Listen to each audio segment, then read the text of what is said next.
train. Going back to kindergarten is a little bit different. I cried every year. Let's see. You are welcome to do whatever you It actually hurt less than my hand did. I'm fine if you don't. Some people are. Let's do it. Some people are. Okay, are we ready? So are we not? Fantastic. Ruined my. Pardon me? Are we, Jason. Jason, are we not getting a budget book at all this time? I think it's Lane. How are you? I like your map. Thank you. We can print. Can we start? No. I vote that we get one. I like to write all over it, otherwise I'm gonna have to poke holes in this and go. Are you asking about binders? Yeah. Yeah, I was curious about the same thing. I was like, this is a lot. Well, how about if we raise that during the agenda? All right. We're going to get started. All right, I will now call to order the study session meeting of September 13th, 2021. Members of the public are invited to attend in-person city council meetings in council chambers on the lower level of City Hall. Public access to tonight's meeting is also available on the Local Government Access Channel 8 for Comcast subscribers, on the city's YouTube channel online, and by telephone using the call-in numbers posted on the meeting agenda. Joanna, will you call the roll, please? Mayor Leidy, Here. Mayor Pro Tem Wilford, Councilmember Whitkovich. Here. Councilmember Downing. Here. Councilmember Brown. Here. Councilmember Goff. Here. Councilmember Duran Mollica. Here. Councilmember Luqman Haramasa. Here. All right, we have two study session items. The first one is Ward 1 council vacancy. City Attorney Hoffman will present this item. Hello. Good evening, Madam Mayor, members of council. In your packets, you have a memorandum from the city clerk's office from Joanna that walks through many of the same things that were included in the memo that I provided to you dated August 30th, 2021. The short answer is that you do have a couple of options, but based on the fact that when the vacancy was created and the time between your meetings, in order to fill the seat until the next election, you could not follow your code of having the 14 days notice in the newspaper and then a process before the date by which you would have to fill the vacancy, which is September 26th, 2021. In Joanna's memo to you, she identified the days until the next regular election from your previous times in which you had to fill a vacancy. A couple of significant differences. One is, and probably the most important, is that the individual council member that resigned, the term was up anyway. So a lot of the complexity that we had to deal with related to Councilmember Escabel's resignation is not present here. So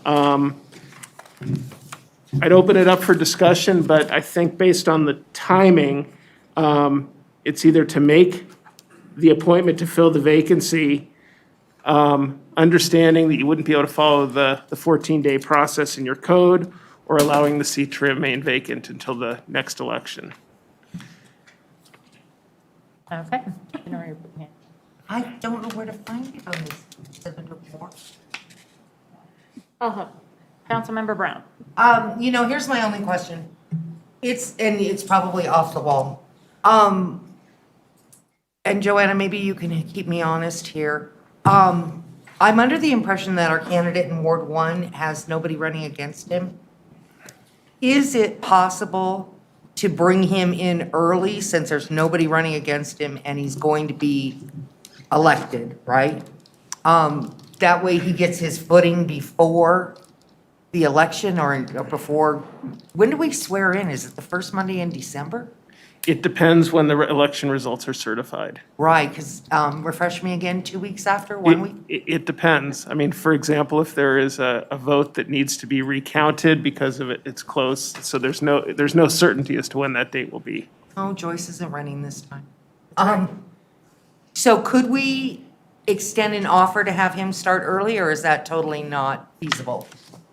You all get to decide feasibility. The answer is that when I said you could make the appointment to fill the vacancy until the November election without following the process of the 14 days notice, that could include appointing the individual who's running,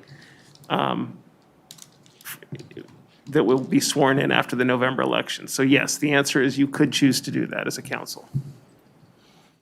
So that was brought up, I think, in the background. And I think, at least in conversation that I recall, is that we do a pretty significant onboarding.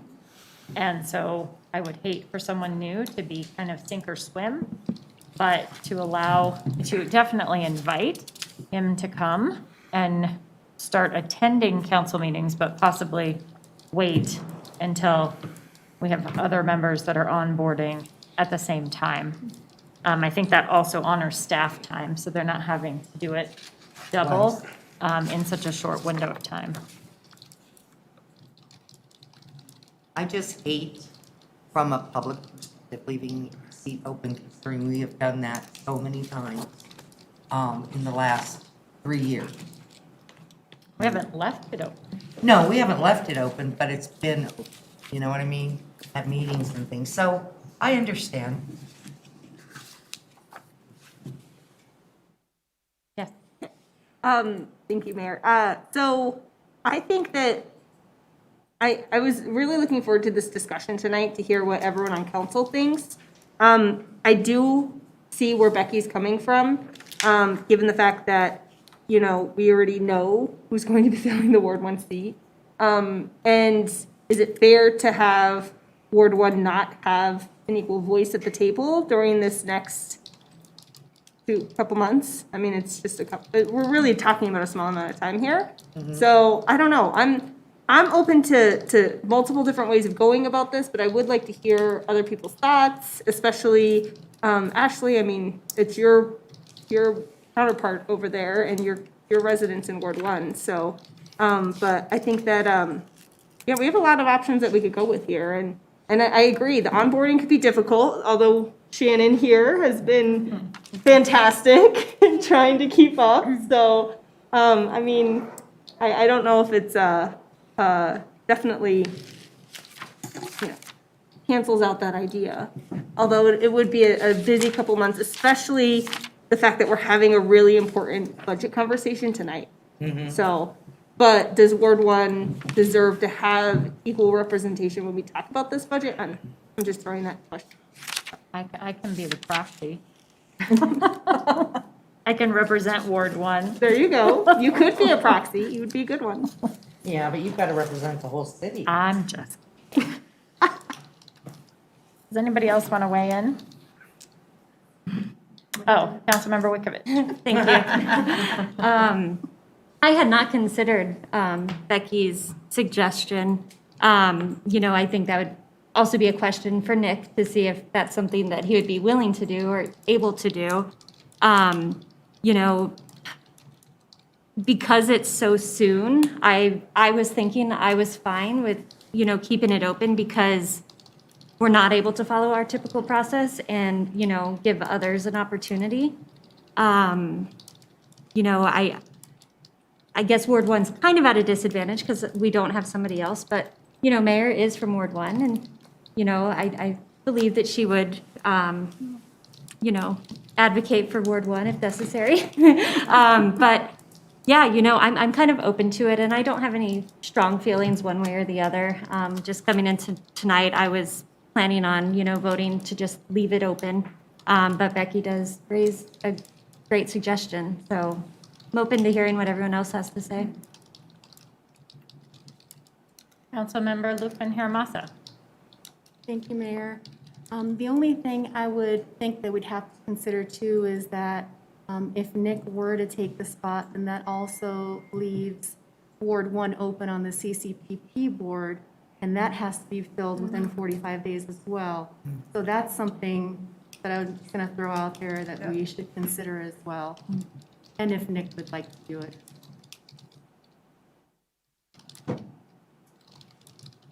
Well, I think the other piece, now that you brought that up, is that I believe we have almost unanimous support for you taking the CCPPC as the council liaison. And so unless someone wants to speak against that idea, I think we would like to move forward with that as soon as possible on a resolution. Agree. It's fine, yeah. Yep. Good, over there? All the No, I think that's already, I already saw That's that. on- scheduled for September 20th. Yeah, it's already on a future Just agenda. checking, Sorry. just checking. Okay. I think so if anyone is watching, this is our first masked meeting. The facial expressions piece is hard, so I can't figure out what people Look, are I'm a saying. rebel. Are we surprised? I can't find my masks. I'm glad you're not. You gotta stick with your, My reputation. yes. Okay, so, Councilmember Goff. Thank you, Mayor. Yeah, since it seems like it's important that we hear from everybody, or at least, get some more input. I was fine with the idea of leaving the position open, but and I say that because in the 2 years that I've been on city council, I don't think we've ever, maybe once or twice, but I don't anticipate in the next couple of months that we're going to be, taking a vote on something that might end up in a deadlock. That's the only concern I really had, but I just really don't foresee that happening, looking at the, tentative agendas anyway. And so I would be fine with leaving it open. That's a really good point. Thank you for bringing that up. Anybody else want to weigh in? Mayor Pro Tem Wolf? Yeah, I am open either way to having Nick join early. But your point about there's about to be an election, we are definitely going to have at least one new person coming in from the election if Nick, in addition to Nick. And I just think that for staff time, as well as that, like having that transition for the entire council is just, it's just healthy. I mean, I don't have strong opinions otherwise, though. If y'all decide that you want to appoint someone to Ward 1, that's just fine. I just think the timing, like realistically, if he was open to it, he wouldn't come on until next week. And then there are only a handful of weeks until the election, at which staff is going to have to restart their onboarding process over again. And I just think that that's a lot. And we as a council are almost going to be doing an onboarding as well with Nick. So I don't think that hurts to wait a few weeks till the election and just have one transition. I'm good with it. I didn't think about it until literally I was on my way here. That's when I started thinking about should we, because I was for leaving it open too. I just wanted to throw that out and see what the response might be. Councilmember Downing, did you want to weigh in? Sure. I have thought about it a lot, and I really think since we're so close to the election, that it makes sense, to just leave it vacant at this time. I hadn't thought about what Becky had suggested, and that is an option, but when you consider the onboarding process and all the other things that really fall into place at that time, I would be prone to leaving it vacant. Okay. All right. I think we have our direction, and just one comment. This is consistent with your charter. There is another municipality in Colorado who had a similar discussion, but their charter provision was much different. So you are not violating your charter when you do this because of the scheduling of the regular election. Great, thank you. Okay. Madam Mayor? Yes. I'm sorry, there was a second piece of the memorandum regarding whether or not council would want to consider appointing members to fill the vacancies on the Outside Agency Funding Committee. And then there was also a vacancy on the Legislative Policy Committee. However, the membership for the Legislative Policy Committee isn't defined. But if council would like to consider that request as well. I'll go back on the outside funding until we choose our things again.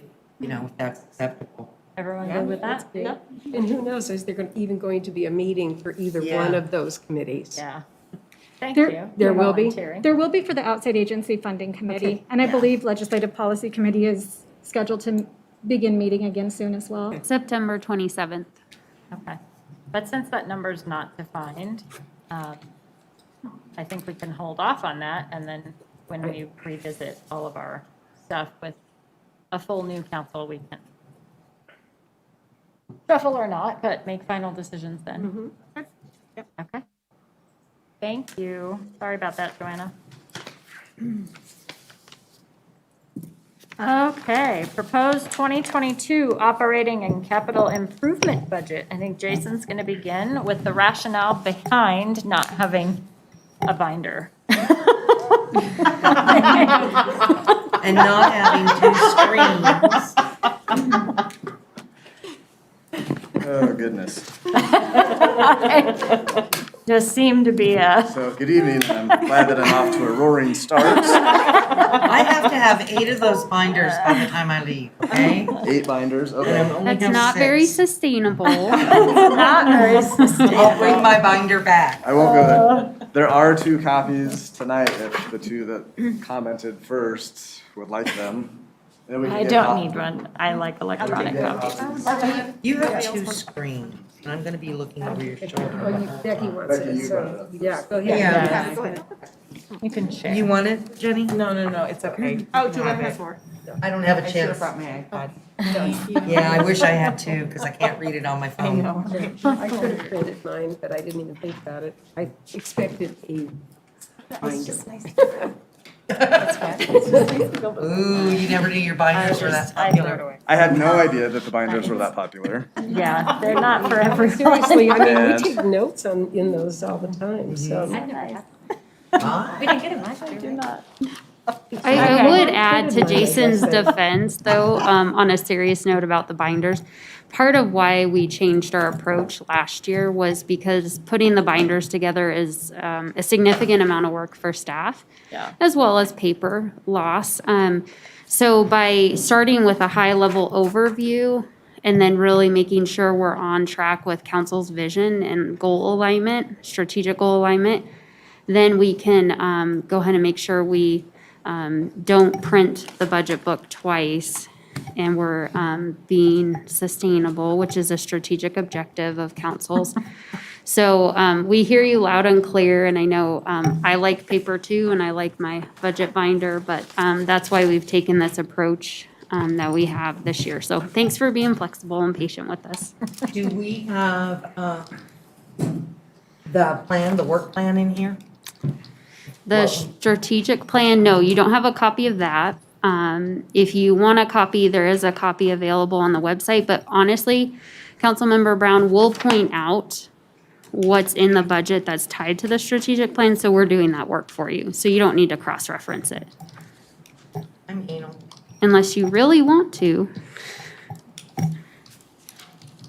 You have the floor. Thank you. All right. So we're going to go through the slides in the presentation. Feel free to stop me as I'm going through, and I may say that we're going to get to that at a later point or whichever, but Okay. like we can converse throughout this. We don't have to just listen to me and my mask. Okay, well, try to use your blue hand, because sometimes we interrupt you obnoxiously. So if you want to do a few slides and then ask for you know where your natural breaks are. Okay, fair enough. Okay. All right. So, I know, you can't watch.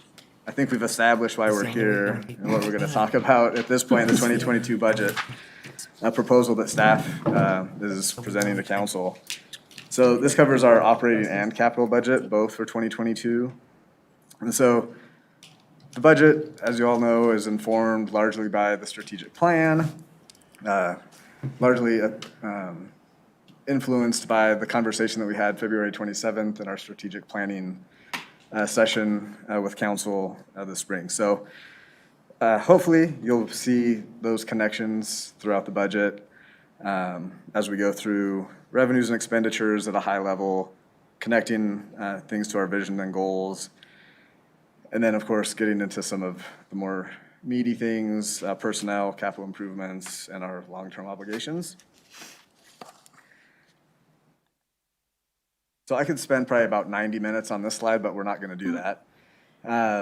But for the revenue forecast in 2022, total revenues are projected at $79 million. So right now, we're seeing very strong sales tax growth in 2021.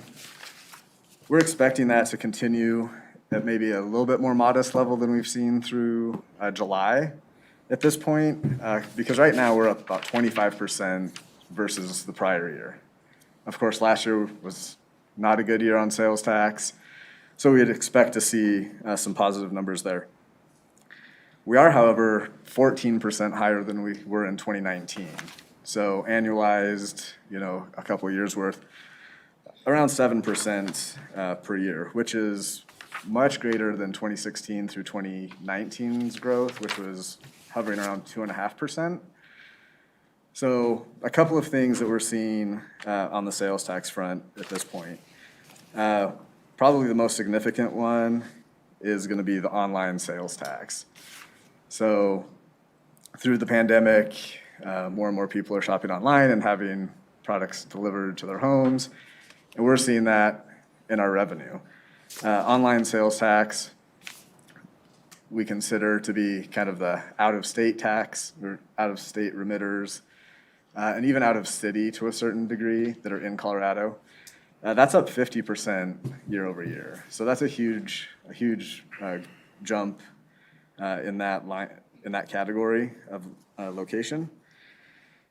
I don't foresee that declining much. So we're expecting to end the year on the sales and use tax a little bit more conservative than what we're at through July at about 14 to 15%. With forecasted revenue, assuming that some of that will rebalance itself, if you will, of growth next year of maybe 2.5%. So currently, though, our auto sales, so people in Northglenn purchasing automobiles and paying the tax, not necessarily from dealerships in Northglenn, but individuals, it was up 42% year over year. The food tax was up over 20% last year at this time, and it's still up nearly 5%. Marijuana tax had a very big year in 2021, up around 15 to 20%. It's up 7% so far this year. So all in all, the revenue forecast for 2022 is largely driven by what we're seeing today, setting that new baseline and expectation, and then building off of that. On the property tax preliminary assessed valuation that we received August 25th, so just a few weeks ago, the assessed valuation was up 9.2%, which obviously does positively impact the city's property tax revenues. Not a mill levy increase, just an assessment of the valuation. It's a non-assessment year, so I feel that we'll see future growth even beyond the 9.2% from the preliminary evaluation. And we'll receive the final valuation December 10th from Adams and Weld counties. On the intergovernmental side of things, highway user tax is the largest revenue, like single source revenue in that category. It's relatively flat, and last year was down about 20%. So we're looking to see that rebound. It's roughly $1 million of revenue that goes to the general fund. We'll expect that to rebound modestly until we can really get a hold on some of the transportation funding and, I guess, progress the state is making, with people in transportation. The next line, the fifth year of the 5-year rate increase plan is budgeted, a 3% water increase and 8% on the water side. It's a blended rate. Overall, individuals or homeowners would expect about a 5.3% increase overall. Again, this is part of the plan from 2017 for long-term infrastructure projects from the 2011 study. So I will say in 2021, master plan updates are being done for both water and wastewater. We'll evaluate those over the next several months and come back with conversations on that next step in those utilities for infrastructure upgrades and what that means to rates 2023 and beyond. The recreation and event revenue lag, that just means that the programming is going to take time to get built up. The staff and just the center in itself is going to need time to adapt and grow and build. The coursework, the classes, and the different things that they're hosting. So we're expecting that to take about 3 years to get fully mature, with about a quarter of the expected revenue growth to happen in 2022, and the remainder spread evenly in 23 and 24.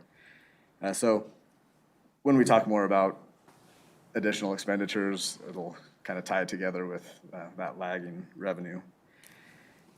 And then in 2022, we do have budgeted one-time revenues specific to the development at Carl's Farm for building use tax of roughly $1 million. We received for the first phase of construction that amount in 2021. We expect that in 22 and in 23. So these are one-time uses that assist in balancing the budget and one-time, not predicted or long-term revenues that we've included here. Councilmember Brown? I have a question for you. It's one of my favorite ones. The marijuana taxes that went up, right? How much of that, okay, so how much of that do you think is related to the increase in taxes that we did? Or do you think it was, I don't know if you would know if it's an increase in actual sales? I would say it's an increase in actual sales because we have had that increase for a couple of years now. Right. And so after that, yes, we established the new base on the first year, this is new growth on top just due to sales. Okay, thanks. So skip over to expenditures in the 22-20. I'm just going to say 22 budget because 2022 is confusing to me right now.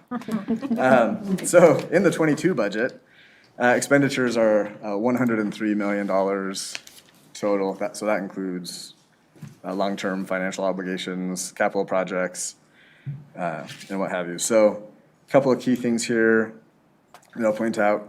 Reinstated, as you recall, in 2021, we asked departments to reduce their budgets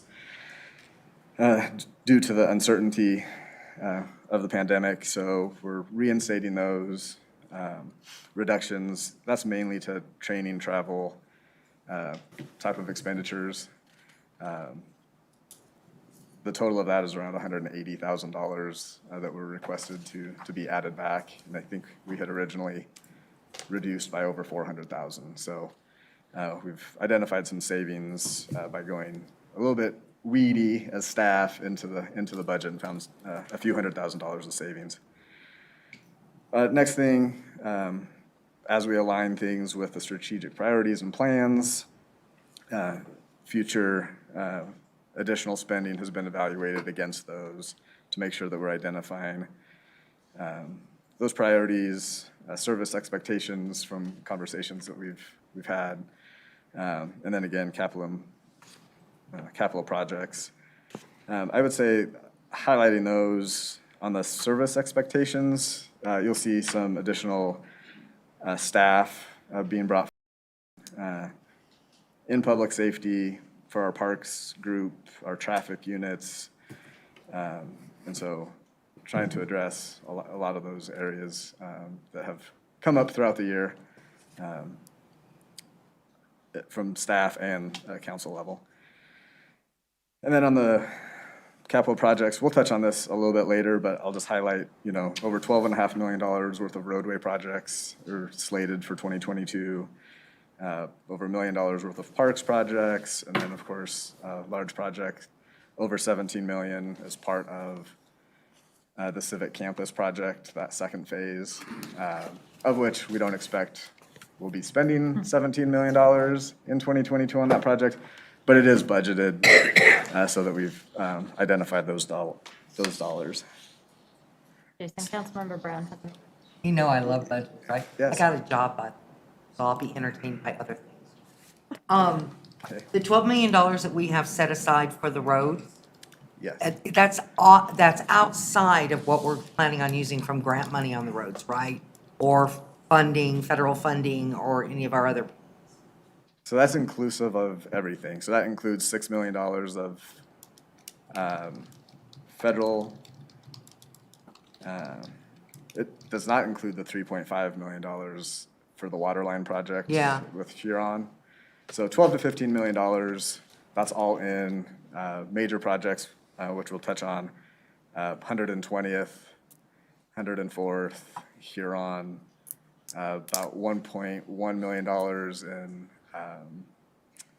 our street maintenance program, residential street maintenance program.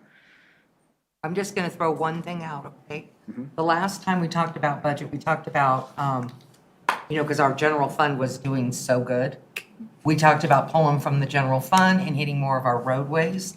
Was any of that taken into consideration this year? Do you want me to answer that, Jason? Or? Yeah, go ahead. That's always a consideration. Yes, it is a consideration. So the one thing about 2022's budget is we're going to update the PCI. So it goes back to what I shared with council at a previous meeting.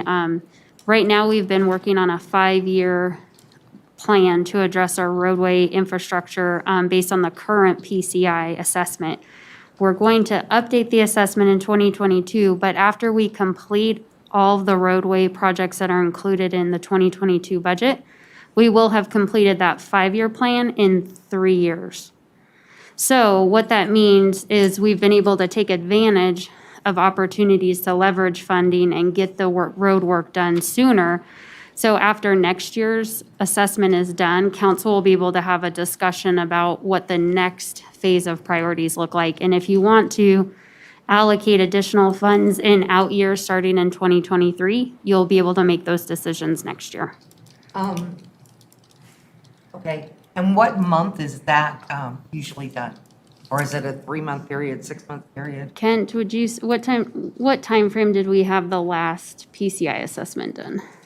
They'll probably come out early spring and drive all the roads. So maybe by mid to late summer? Well, we won't have the full report until budget time next year. Okay, so late summer, early fall. But those are decisions council could make, even if we're a little off step with the 2023 budget. We can always have additional work sessions with council to say where you would give us direction of, yes, we want to increase this amount that's proposed in the 2023 budget. And I just want to say that I appreciate the fact that we did complete it in 3 years when it was scheduled for 5 years. I just think that means we didn't put enough roads on it originally. Councilmember Duran Mullica. Thank you, Mayor. So I'm going to actually follow up with Becky's questions about the roads because about the plan that you just talked about, waiting until the new PCI is updated until next spring. We won't know until next summer. I don't want to lose a whole nother summer when we could be making improvements on roads because that will and still is a huge concern for a lot of our residents is the quality of their own personal street, but also the main areas. And so I don't know, it makes me feel a little uncomfortable that we'd lose next summer the potential new route. Let me clarify because I think this needs to be clarified. There's $1.1 million of roads, residential streets that will be improved next year in addition to 104th, in addition to 120th, in addition to the road work on Huron Street. So we're not hitting pause. So there's still a list of roads that I don't have in front of me that will be improved, that'll complete that existing PCI. Does that make sense? Does that help clarify? That does, So yeah. we're not losing any time. If anything, we're getting to that next round sooner through the PCI assessment next year. Okay. Because just looking at this budget overall, I think there's a lot of great things in here. but I was talking to a resident just the other week, and he was like, that's great that we have, you know, such like beautiful statues, and I know that these are all different funds and everything, and he's like, but, you know, where are the roadworks? You know, we're depending on the city to do these basic infrastructure upkeep, and, you know, there's still a lot of people who feel like we're too far behind. So I think that's just a concern that's always going to be pressing on us moving forward, especially, you know, it's budget time, you know, we should talk about, you know, at least the priorities that our community is seeing that they need to keep addressing with us. So roads, I hear a lot about roads. That's it for me, thanks. Okay. So moving forward, here are the 8 priority areas from the strategic planning efforts in the document referenced earlier. I won't read those out, but, so new funding, this is not inclusive of personnel or capital projects. So this is really operating dollars, $3.5 million of new money being allocated in 2022. And this gives you an idea of the breakdown there. Large on the infrastructure side of things, high performance government, and we'll get into the detail in a little bit on the next slides. Specifically, the very next slide. So the high performance government category, this isn't completely inclusive. There's about $1 million allocated of the 3.5 to high performance government, but some of the highlights, you know, the performance, we've been talking about staffing and performance measures and evaluations. That's being funded to study, evaluate, and create a new system for that. Employee recognition and wellness, again, software tracking, identifying, and being able to really track and evaluate staff. Online sales tax, this has been something that we have talked about for a number of years, looking to provide the opportunity for businesses to remit payments online and also get licensed online.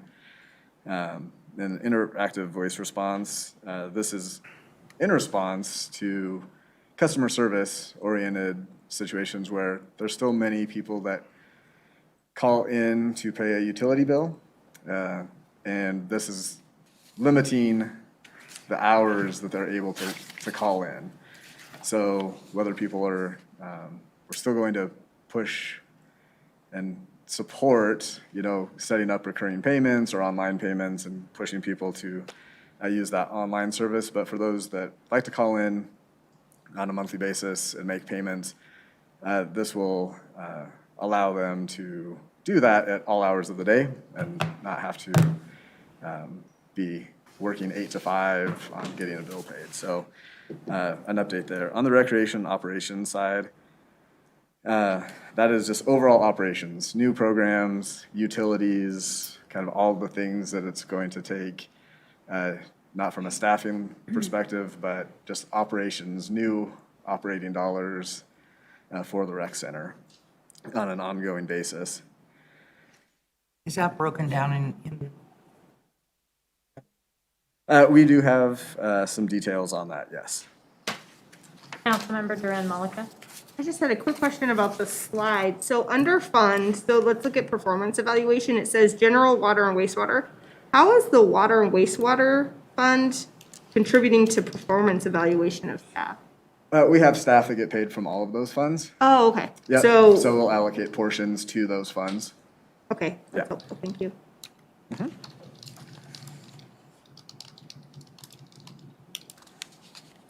On the next slide, community engagement, there was a request, and I can provide the specific pages as we go through if that's helpful.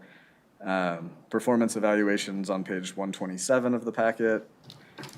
Employee recognition item is on page 126. Online sales tax is on 132, and the IVR is on 133. And I did not write down the operations, but It's in there somewhere. On the historic preservation grant, there was a specific request for engaging the community, repainting the 1939 fire truck to allow that to be more useful in different events, parades, and whatnot. That's on page 119. The events expansion of $35,000. Again, this is just the support of, not staffing, of the events. This is on page 125. This is in addition, sorry. This is in addition to the events that are currently on task. It includes a farmer's market, 3 events in the new festival areas, updating and doing summer programs for each ward, highlighting, food, music type of events for a ward meeting at each.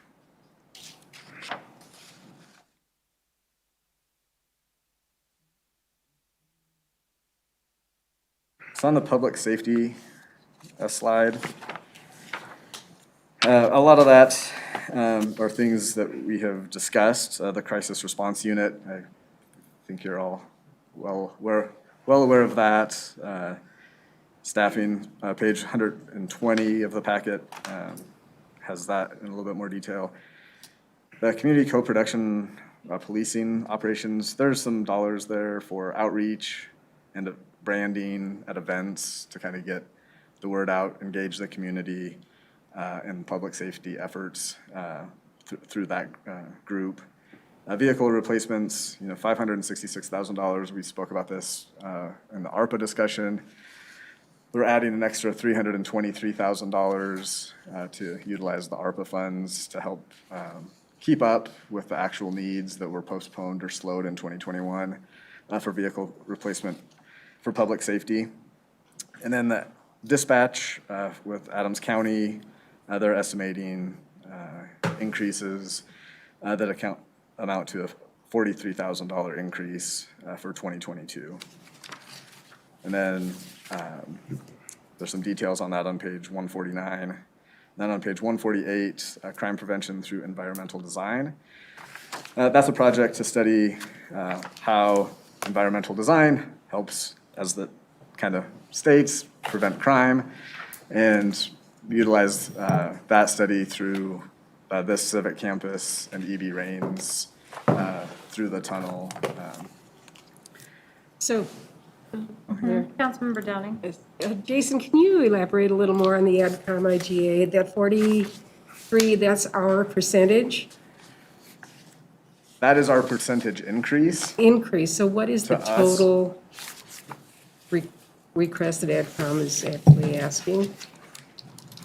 The chief may know exactly, but I believe it's $500,000. It's right around $500,000. And how many cities are participating now? Because I know at one point, some of them were considering pulling out.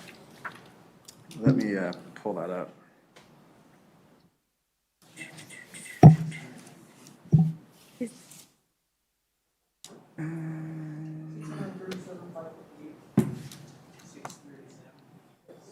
Oh, the current amount is $637,000, and then I'm not sure how many other agencies are involved. There's 8, there's 4 police departments, 3 police departments, sheriff's department, and 4 fire. Did you catch that? I did. Okay. Yeah. So what is the increase between what we paid last year and this year? 40-some thousand? Yes. Seems very high.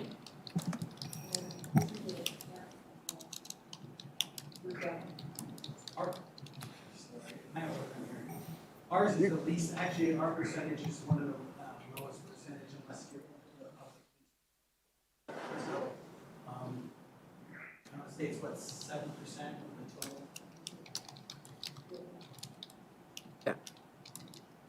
And I'm not opposed to it, I'm just questioning it, so that's all. Okay.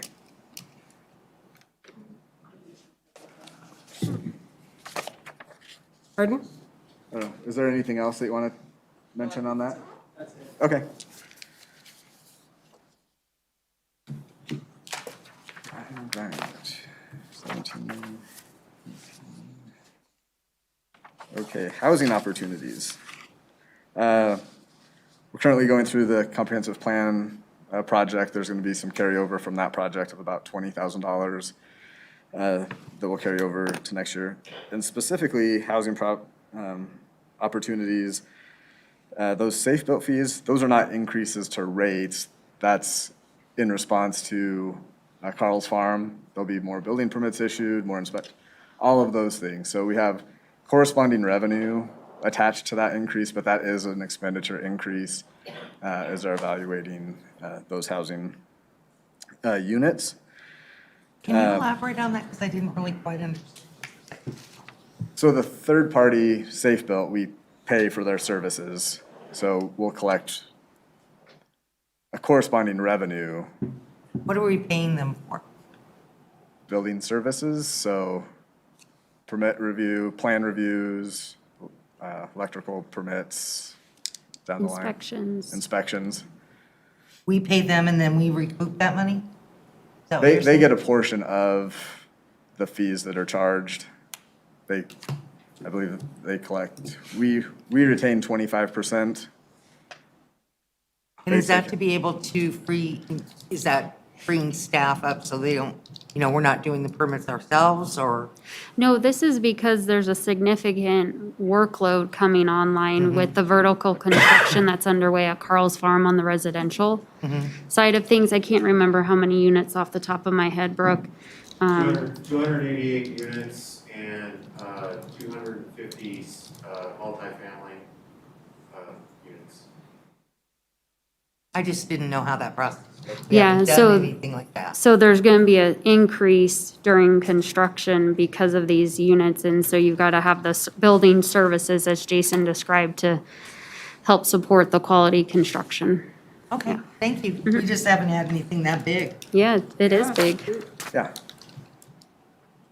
On the diversity initiatives, this is specific, if you take a look at page 116, there's some dice board outreach, kind of like the CPPC, as far as outreach, engagement with the community, and having some programming dollars for that group in the 2022 budget.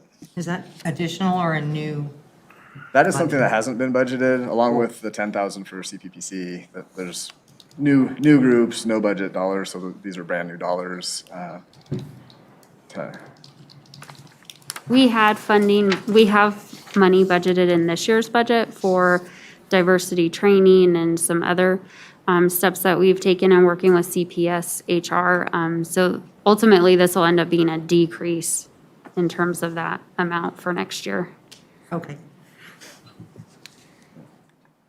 That's the only thing I would say about the slide thing, is it'd be nice to know what's an increase and what's a decrease. These are all new dollars as part of the $3.5 million of new money that's going into the budget. So there may be some things that are coming off the books that were one time last year, to the comment before, where we had, studies or one-time plans or efforts. So this is just new dollars coming in.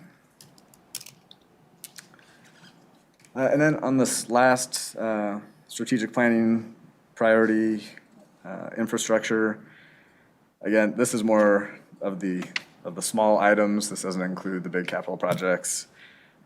Server, general replacement for our technology, Parks Master Plan to help get an update on that, and that'll help inform 2023 and beyond with projects. Citywide fence assessment, that is really taking a high-level look at all of the city fencing. There's some fencing projects in the capital budget that are very specific fences. Kiwanis Internet, this kind of could be tied to just the operations of the pool and customer service aspects. Vehicle replacements, those are typical ongoing replacements not included specifically in police of vehicles. The encode, receiving transmitter, or the ERT replacements, we've talked about that and done a budget adjustment, making sure that our infrastructure on utilities is up to speed. Again, some of those are 15 to 18 years old and starting to not read, so we're making sure we're capturing the opportunity to make those replacements. And then the last thing, a trash truck of $320,000. That's one vehicle. Mayor Pro Tem Wilford? Thank you, Madam Mayor. A couple of questions for you, Jason. Number one is I noticed we went from slide 6 to slide 8 and completely skipped over sustainability. Is that because there's nothing that's being funded in 2022 that fits under our sustainability goal? There is an electronic vehicle that is there. It is not in the slides. Okay, It was just missed. okay, So under the sustainability, so this is again, just new dollars, not things from the past that have been being funded. okay. So the biggest highlight there would be an attempt to include an electric vehicle in our water department, a standard like F-150 pickup truck. Okay, that's a perfect segue to my second question, which is around the other vehicle replacements for general as well as for water. Are any of those electric vehicles? Because I hear the one for water is, which is fantastic, but I don't understand why all of them aren't. Because, you can pretty much get any sort of sedan or truck on the market now. The sanitation one makes sense that one's not electric, but is it at least like, obviously it's new, so it's gonna be top of the line and hopefully less emissions are coming from that. But I'm really curious about the vehicle one or about the other vehicles. And just for more context for council in terms of why I'm asking is we've had some really bad smoky days where you look outside and all you see is smoke, you can't see the mountains. I've been coughing a ton, and all of that's related to climate. And electric vehicles is one simple way that the city can start fixing reducing our emissions. So, sorry, I'm off my soapbox. Jason, back to you. So, do you want me to take it? Yeah, go ahead. Okay. Brooke, you can jump up and give us more of a timeline on our EV readiness plan, which is underway. If you want to do that right now, that's a big strategic step in really looking at our entire fleet and figuring out what we can do. So the approach that we've been taking up to this point, knowing that study is underway, is when the opportunity exists to utilize electric vehicles and replace a vehicle in our fleet, then we do. There are some pros and cons with certain types of vehicles, but the EV readiness plan will really get us to that next step that I think council's wanting. And council needs to have a discussion about, what that looks like and the costs associated with it. So Brooke, can you talk about where they're at with that? What she just said? No, good evening, Mayor and Council. Our timeline here is to have the final report here in Q1 of next year, into Q1, beginning of Q2. And to Heather's point, we're trying to take a comprehensive approach because part of the issue with EV readiness from our circumstance, which we learned in part from the sustainability efforts that we did about 2 years ago before COVID, is that a lot of our vehicles don't have enough vehicle miles from a straight return on investment aspect. So there is a social equity, there's an environmental equity aspect filter to apply to this, because otherwise it's not as simple as replacing our vehicles. Like for instance, in code enforcement, we have vehicles that go back from 2012 and 2013, and we probably do 2,000 to 3,000 miles a year on those vehicles. For an EV vehicle to really make financial sense, you got to be driving more than 10,000 to 12,000 miles a year. And I think that even when we looked at that a couple of years ago, most of the police vehicles barely met that threshold. And so this is one of the challenges that I think we want to wrap our heads around with this EV readiness plan, that will take a comprehensive look on how we phase this appropriately and what those steps look like. Okay, and I appreciate that. I'm looking forward to being a part of the EV readiness plan conversations. I think they'll be fantastic. I hate the idea of continuing to replace gas-powered vehicles when we have the opportunity to start making the transition now, knowing that we're already moving towards.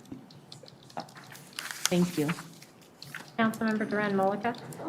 Yeah, actually, my question's along the same lines. What is the timeline for the EV readiness plan? What? Q1 and Q2 next year will Q1 be to wrapped Q2. up. Okay. Yeah. All right, so, because the way that I'm kind of looking at this, I quickly added up just some numbers, and hopefully I got them all right, but we're looking at $1.5 million in vehicle replacements this next year, including the trash truck, which is huge. And all of it is not gonna, like, none of those vehicles are gonna be hybrid or electric at all. I mean, I feel like that's not really in line with our values that we put out by the strategic plan. So I don't know, I feel like there has to be a little bit more give in that area. I mean, even if it's a hybrid vehicle, it's better than, like, I understand what you're saying about the electric vehicles, which I think would be ideal, but, we have to at least be taking a step forward in meeting, the values that we outlined. So that's just, it's just like a tough thing, I think, for me to swallow, is that much investment with not really a step in the right direction. So I think it's more of a comment, but just so you guys know where I'm feeling. I see you. Councilmember Dodd? Thank you. Thank you, Mayor.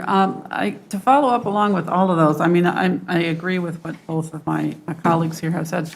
My question is, if I understood right, some of these federal funds from the government, either the ARPA funds or this infrastructure package, could be used for purchasing electric vehicles. Is that right? Am I in the right ballpark with that?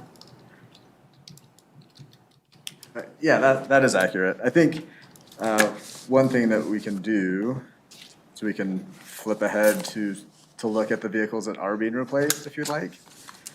So I don't know, I'm not gonna say that none of them listed here are hybrids.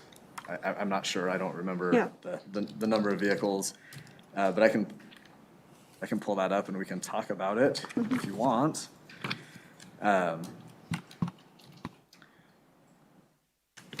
I mean, I appreciate the cost effectiveness over the long term. I do get that, but I just wondered if we could use some of these federal funds that might kind of get us over the hump, to at least get started with a few. Right. I mean, one of the things, though, that I'd be remiss if I didn't stress this, council needs to have the overall philosophical conversation.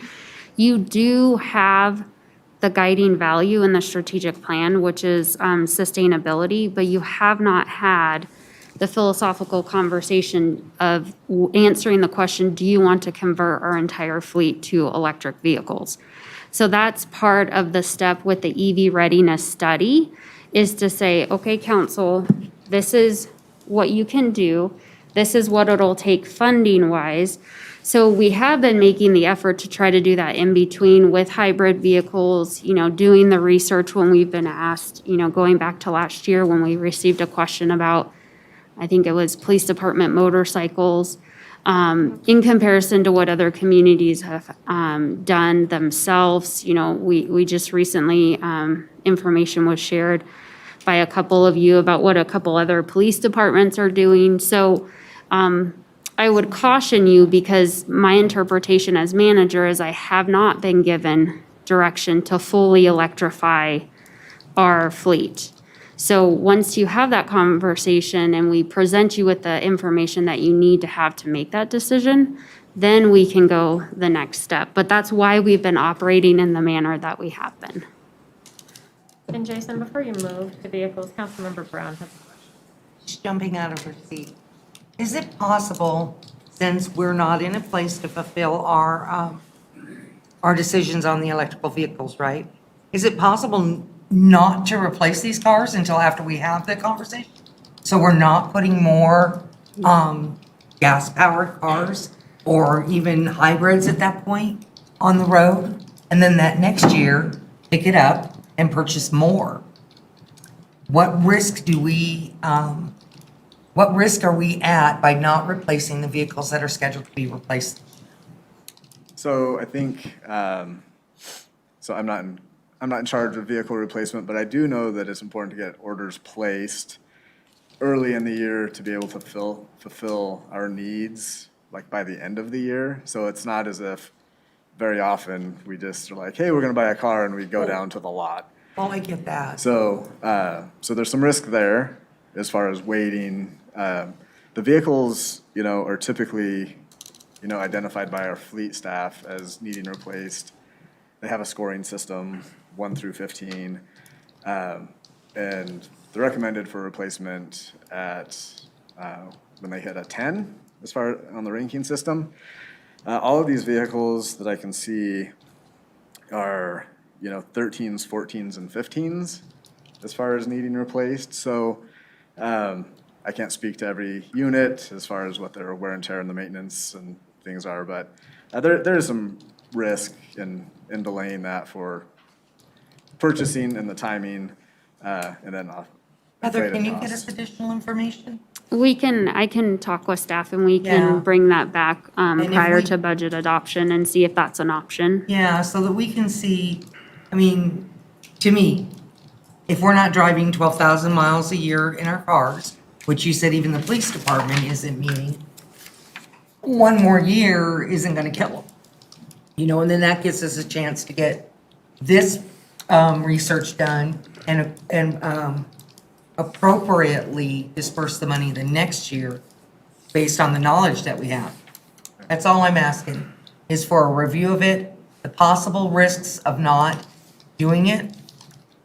And 12,000 miles a year, just so I can throw this out, is about what we do on our personal cars. That's an average mileage on our personal cars. When you go to trade it in, that's the number that they use to look at your miles. So I'm real curious because I don't want to spend money on these cars, which will go to the back of the line, right? And then we'd be stuck with them on the road for another 6, 7 years if our goal is to hit electric vehicles hard and heavy. Thank you very much. That's all I Mayor have to Pro say. Tem Wolford? Thank you, Madam Mayor. I'm almost wondering if if we would be able to have a study session before budget adoption to get you some feedback, Heather. And I recognize that there's a lot going on with staff and everything, but I also think there are a lot of organizations like the Southwest Energy Efficiency Program that could come in and do some kind of base level or baseline education around electric vehicles. And that way, when we have that conversation later on about the pros and the cons and where we want staff to go and how that fits in and aligns or doesn't potentially with our EV readiness plan, there's at least that baseline of information or at least baseline of education that everybody has. I appreciate that comment, Mayor Pro Tem. What I would suggest, because our agendas are so full moving forward, is let me talk with staff and see, as Councilmember Brown suggests, could we hit pause and hold off, knowing that there's risks? Let me wrap my head around that some more in the next week or two. I'll bring some information back to council. I'm not looking at the tentative future agendas, there's really no space unless council is willing to have a longer meeting or add an additional meeting. We can always hit pause. So if we hit the pause button and knowing that, that may mean I'll figure out what that means and bring that back to you. I think that's probably the best thing to do at this point because I don't want to rush the process. But I want to make sure council has a philosophical conversation. Then knowing that you have an election in November and the composition of council will change. Let me do some thinking around that and see if I can build anything in terms of education, but agendas are really tight moving forward. So can I ask a question? So I'm looking at the budget. And I know staff worked really hard and you know what all the specifics are, but the specifics are lacking for us a little bit. So even when I go into the, page 127 or whatever, it's still a vague descriptor. So the example I had was like the dice board budget, right? It just says like supplies. That doesn't tell me what they want to use the supplies for. So Oh. So that type of thing, I don't need an answer to that, that's not my point, but what I'm wondering is it intentionally vague, and can we use that? Like, can we just have vehicle replacement and earmark the dollars and then still pass the budget, still have the conversation? You're not gonna go shopping tomorrow, right? So can we still earmark it as a vehicle replacement, but not actually make the purchase until we have the You discussion? can, yes. Yeah, Yes? and when I say hit pause, not pause on the entire budget. Definitely don't recommend doing that. Okay. But yes, you can, we could do a placeholder with a commitment to bring the discussion back to council. So Great hypothetically, suggestion. if we say, like, this is so hypothetical, like, one car for Jason, and we earmark it, right? And then we would do like a budget amendment if the electric version of that is more expensive. Does that make sense? Yeah, Yeah. Okay. yeah. Okay. Councilmember Duran Malika, did you have something else? Not on cars, but before we go to personnel. Okay, well, let's see. Councilmember Goff, do you want to talk about cars some more? Yeah, no, I was just going to throw something out there as a kind of a possibility that if we wanted to consider, I know for the new rec center, we put solar panels on the roof more for kind of a demonstration educational purpose. And I just thought it's possible we could do a certain number of electric vehicles, one even, and just, for that purpose. And just kind of let people know that we're doing this and this is what, and then you'd have one you could kind of, collect some data on in terms of the wear and tear and everything else. So I'm just going to throw that out there and that's it. I think that was somewhat the intention on the electric vehicle at the water plant. Because the other thing with electrifying the vehicle, you also have to have the infrastructure in place to be able to even do it. And so it's not, again, it's not as simple as go buy this car and this car. It's where are we going to also build the infrastructure necessary to operate it. So the electric vehicle at the water plant, they are able to include the infrastructure there. Staff is able to handle that. So that is the kind of the motion behind that specific purchase. And Councilmember Duran Malika, new topic. Okay, moving away from cars, I had a quick question about the crime prevention through environmental design study. So I looked at the paper on 148, and it says specifically EV rains and like this area of the city. Is there consideration to expand that study to other areas? So for example, Croak Reservoir has been a huge, concern, I think, for at least the Ward 4 folks. I think you guys have been getting a lot of calls on those. But I mean, are we looking at expanding that study to other parts of the city? And is that a possibility? And what would that be? It's a possibility. We could see if we could add an additional location if council directs us to do so with this piece. This is coming forward as a result of the EB Rains safety discussion that took place on July 12th. But I did have a meeting with council members, Mayor Pro Tem Wilford and Councilmember Lukeman Haramasa was that last week or the week before, 2 weeks ago, with staff from multiple departments to talk about some concerns that they're hearing around Croak Reservoir. So that is a step that we can take, and Amanda could provide insight as to what additional funds we would need. She worked with a consultant to draw up this number. So we could figure that out and bring it back if that's something that council has consensus to add Croak to it. Yeah. All right. And then my other question was, and I was going through here and I noticed that really the only technology increases are servers, which I'm assuming those are, right? So I just wanted to throw this out here because it's a huge concern of mine. How are we, do we need other technology investments for security purposes? I mean, we've seen that there's definitely, some hackers and doing like holding cities ransom and things. I mean, we do operate water, we have wastewater. I don't know how that impacts this, but I just want to make sure that we're on the path to be really secure and safe and keep our residents, safe as well. Yeah, great question. Bob, would you like to address council and respond to that question, please? Mayor and Council. Yeah, that's not the only increase on our budget on servers. That was Oh, okay. identified under infrastructure. We also have increases in software maintenance costs that provide for our antivirus, the new Microsoft Office suite that we have. Our overall budget did increase in other areas. It's just highlighted on the servers. Oh, okay. All right. So there's more to it than just the server. Okay. Right. That's helpful. Thank you.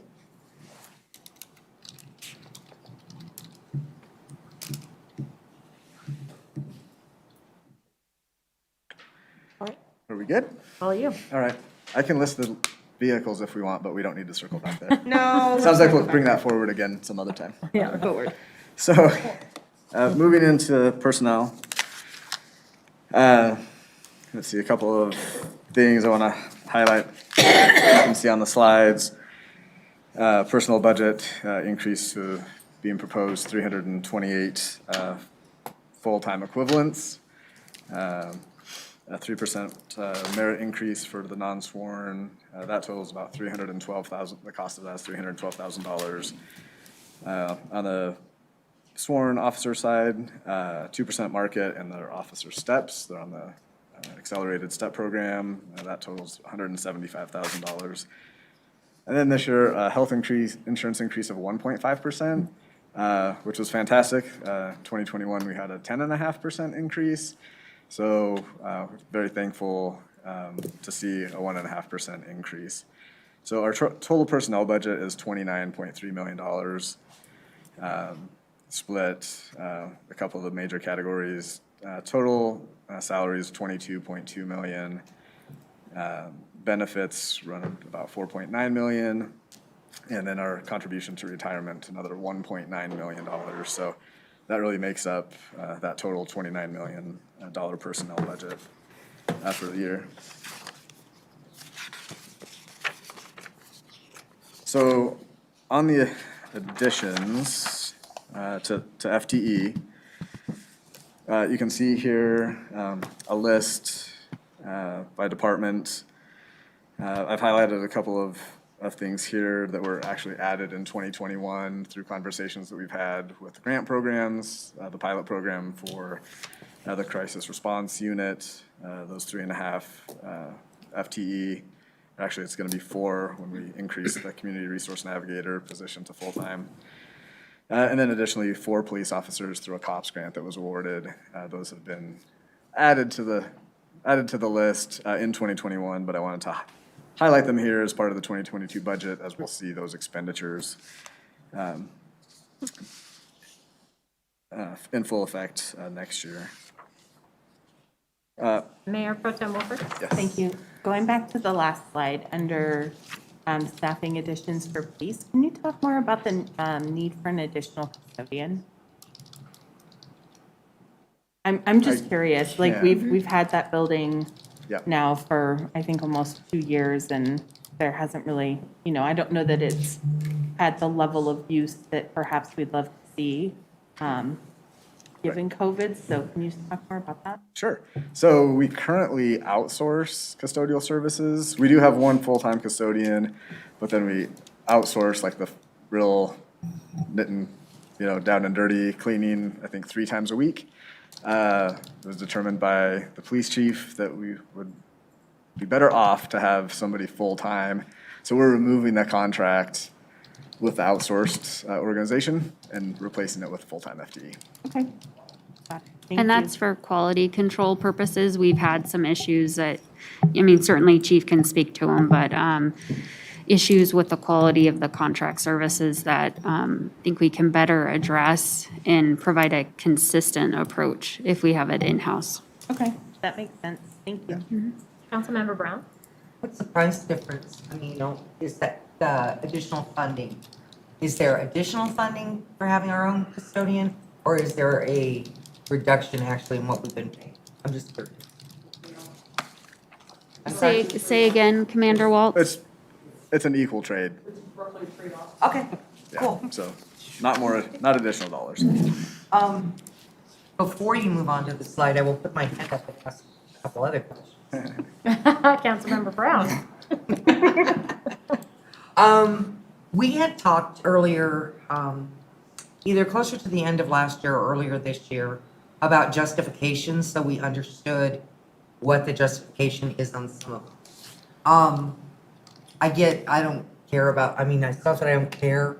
I trust chief on the police department. That's a wash. What is the justification behind a economic development coordinator? Sure. This is a position that Debbie's requested for several years. The overarching justification is there's been a significant increase in what we've asked, what council's asked of her and her current staff. So she's a staff of 2, including herself. This is something that, in review of last year's budget, decided hold off a year.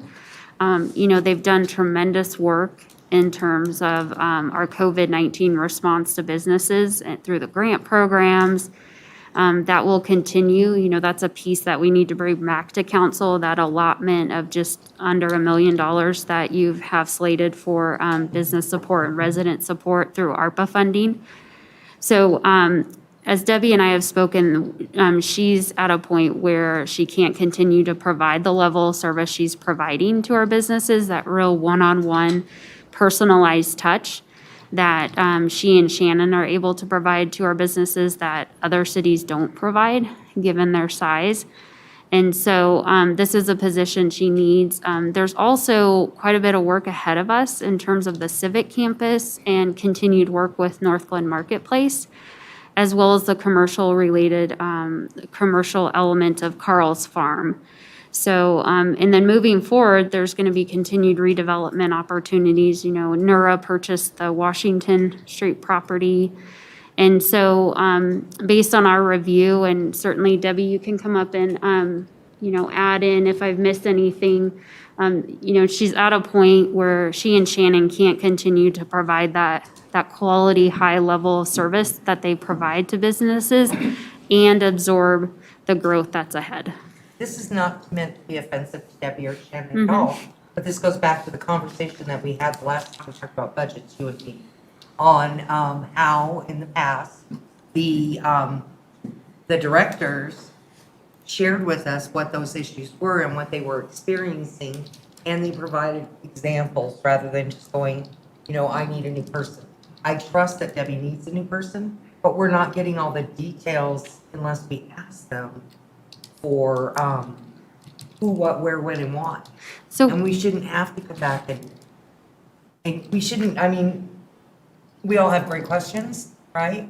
But it shouldn't be we should be provided this information. That's all I want to share. Well, if I may, Councilmember Brown, part of why you hired me as city manager is to work collaboratively with directors and to make sure that we put forward budget proposals that I'm asking for what needs to be asked for in the operating budget. So if there's additional detail that council would like to see, I'm happy to provide that. So, there's the explanation in the back of the documentation that you were provided tonight. But as city manager, I'm advancing this proposed budget and saying, City Council, this budget aligns with everything that I've heard over the past year of increased level of service. City Council has said, Heather, you set the pace, you let us know what you need. And so this is a position that Debbie and Shannon need in order to continue to provide that level of service. So if there's more specifics that I'm not providing based on what I've shared, that perhaps Debbie can provide, I'm happy to do that. But that's why the budget's being proposed in the manner that it's being proposed, consistent with last year. And I totally understand, I get your point. But as an elected official, I need to be able to answer the questions without going, wait a minute, let me call Heather, because I didn't think of that one when I was sitting on the dais. And that's my take on this. Okay? Thank you. So for reference, there's the package request on page 124 of the packet that describes that specific position. Debbie, it's not that I don't think you need, okay? You can tell Shannon that.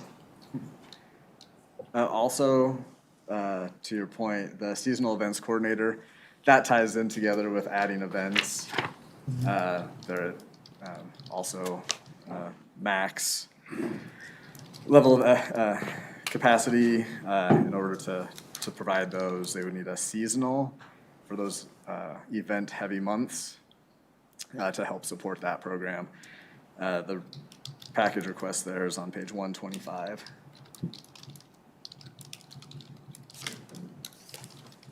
Councilmember Duran Malika. Yeah, so actually, my comments were really in line with Becky's, and, the thing is I understand, Heather, what you're trying to say.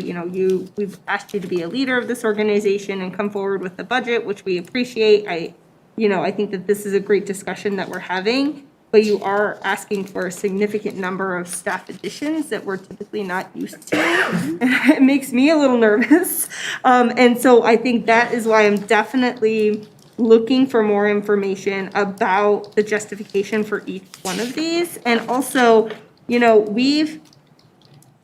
I understand what you're saying with the economic development coordinator, with the growth coming on, but, from the public's view, Northglenn isn't really growing that much. We have Charles Farm that's building out, and then we have this area here, but other than that, it's not like we're, becoming Thornton anytime soon. And so I think, from a resident perspective, I think the question is, well, why is it that you need all of these additional FTEs if we're not seeing significant growth in some of these areas? And so I think that it's just fair to make sure that we're having a really robust conversation about these FTEs that we're adding. And another concern is, how sustainable are these FTEs going to be? And yes, we're having a great year next year, hopefully, right? But, the last thing that we want is to eventually have to, cut back. Are we growing too fast? We're a small community and we've always grown really small. And so I think it is just a little uncomfortable, I think, for some of us to kind of talk about all these additional FTEs. It's a little scary. So additional information, I think, could be really helpful with justification. May I ask, it would be helpful to me and Jason and directors to know what additional information you'd like to see. I completely agree with the comments that have been made. It is scary. This is a significant increase, so I don't want anyone watching this meeting to think that I don't think that. It is significant. This budget aligns with what council's been asking for in terms of level of service, and you've asked me to bring forward a budget that provides that staff capacity. So there's an alignment there in my mind and staff's mind, but what do I need to do to help you explain it? That's where it would be helpful to know what questions are you getting asked? How can I better break down? Because if not new positions, then I need to go back and work with staff and say, then what are we not going to do? What additional service are we not going to provide? What are we going to put on hold, or what level of service are we going to decrease? And that is a reality in tough budget times, which we haven't had to face recently. We made cutbacks last year, tightened our belt, and we were able to weather the storm. But that's the conversation we'll have if there's not support to move certain positions forward. So I appreciate the questions, and we can get you the additional information. I just need your help in knowing what are those questions that you have in your mind, so that way we can help answer them. So Heather, it's funny because I don't need the binder, but it still feels, it feels a little disjointed for me, and I was trying to figure out why. I almost wonder if we had started with slide 26. Like, we have a budget we're going to present to you. Can we afford it, yes or no? And if you start with that, then everything else that you tell us, we're more likely to not be upset about, right? So if you say, we can afford this entire budget as presented to you, and this is how we're going to do it, then as we go through each piece, I'm going to be like, oh, cool, look at all that stuff that we're getting. Like, this is so great. I'm even more excited about it. As opposed to waiting and going, because I can read the packet, I can read the slides, but I still am like, Does that mean we can afford it? Does that mean we can almost afford it? Does that mean if we make the decision, we can afford, like, it's just, I'm trying to figure out the organizational piece for me. The packet pages, some of them, and I'll call out Debbie, hers was so thorough. This is why I need that position. This is how it aligns. This is what, and some of them were super vague. It would say supplies, and then it says like supplies for an event. What event? What kind of supplies? And I was even looking at the one about NLC. $12,000. I was like, what does $12,000 buy you? And why does it have to be so much money? Now, I don't have to nickel and dime that if I already know it's not a big deal. Does that make sense? But I do does. feel, I mean, to Becky's point, she was spot on. If we can't answer that, and the custodian was a perfect example, right? We're gonna buy this instead of this, it's an exact wash, no big deal. I couldn't find that anywhere unless I missed it on one of the pages. So I think I don't know, it's just, it feels a little disjointed, and I'm trying to hang with it, but I'm agreeing with some of my colleagues, and I'm trying to figure out what is the piece that could have been tweaked. Thank you for the feedback. We'll take that and we can provide additional feedback moving forward. We can make tweaks. I would not advance a budget that we cannot afford. So that's an overarching, I would not be sitting in front of you saying, let's do all of this if we could not afford to do this. Now, there's a long-term impact, and when you get to slide 26, Jason's going to walk us through that we have to be mindful of in terms of what we do in the short term that impacts the longer term, beyond 2023, so 2024, 2025. So we will get there. I appreciate the comments about the flow. It made sense to Jason and I. I understand your feedback in terms of how you're receiving it. So we'll take that into consideration and make adjustments moving forward. So just to clarify, I do love that you wouldn't present one that we can't afford, but we still have to make a decision Right. to take money out of general fund, right? Like we can't, out of reserve. The budget is written with a red. And/or appropriate it. So you still decide whether or not you want to appropriate the funds. So I appreciate that too, yeah. Mayor Pro Tem Wolford? Thank you, Madam Mayor. One comment and a question. So part of the thing that feels a little clunky for me is I want to be able to go and look at each of these staffing addition pages, but then I have to go all the way back down and figure out what page it's on, and there's no sort of like quick reference. And so just some feedback for next year would be really handy to have that that page number so I can say, okay, custodian is on this page, and then I can go right back. Okay. And then another question on the staffing addition around the 4 police officers. Full disclosure, I'm not opposed to this. I'm just curious with the COPS grant. Is that only for 1 year? What's the amount of time that we'll receive that grant? And is that number of officers aligned with the recommendations that were produced by Barry? So I believe it's a 3-year grant. We'll receive funds, but we need to keep the officers for 4 years. It is in alignment, and so on the longer-term staffing plan, we've taken those, basically we've sped up the process of the Barry Dunn study by receiving this grant. So instead of hiring 2 over the next 2 years, we're hiring 4, so those has been removed. So we're not adding in addition to the study. It's just utilizing those federal dollars that the police, that the department had applied for, and speeding that process up. Okay, but we're totally safe in terms of accepting this funding, bringing on the officers, and then being able to keep them in the future. Yes, there's a long-term forecast that's been identified, so. Okay. Thank you.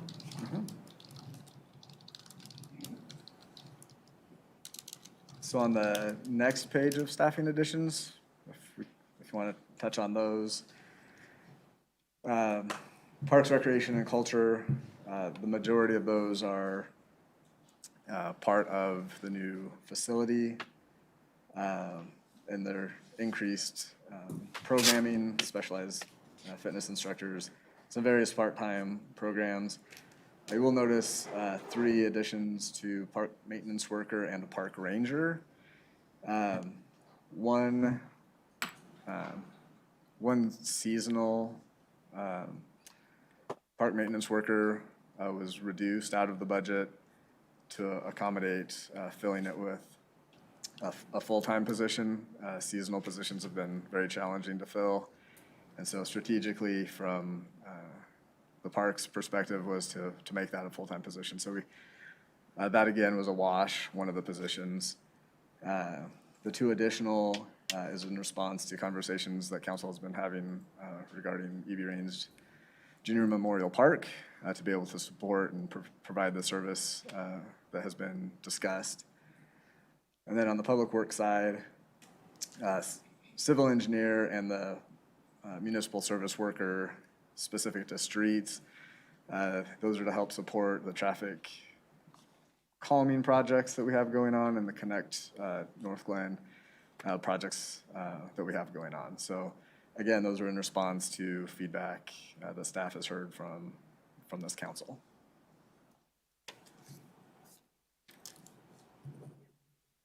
Any? Councilmember Duran Malika? I feel like I don't know if I should wave or I didn't see my blue hand. Okay. What did we do for a head swim coach prior to the new rec center? Or why do we need a new swim coach? Amanda, can you come speak to that, please?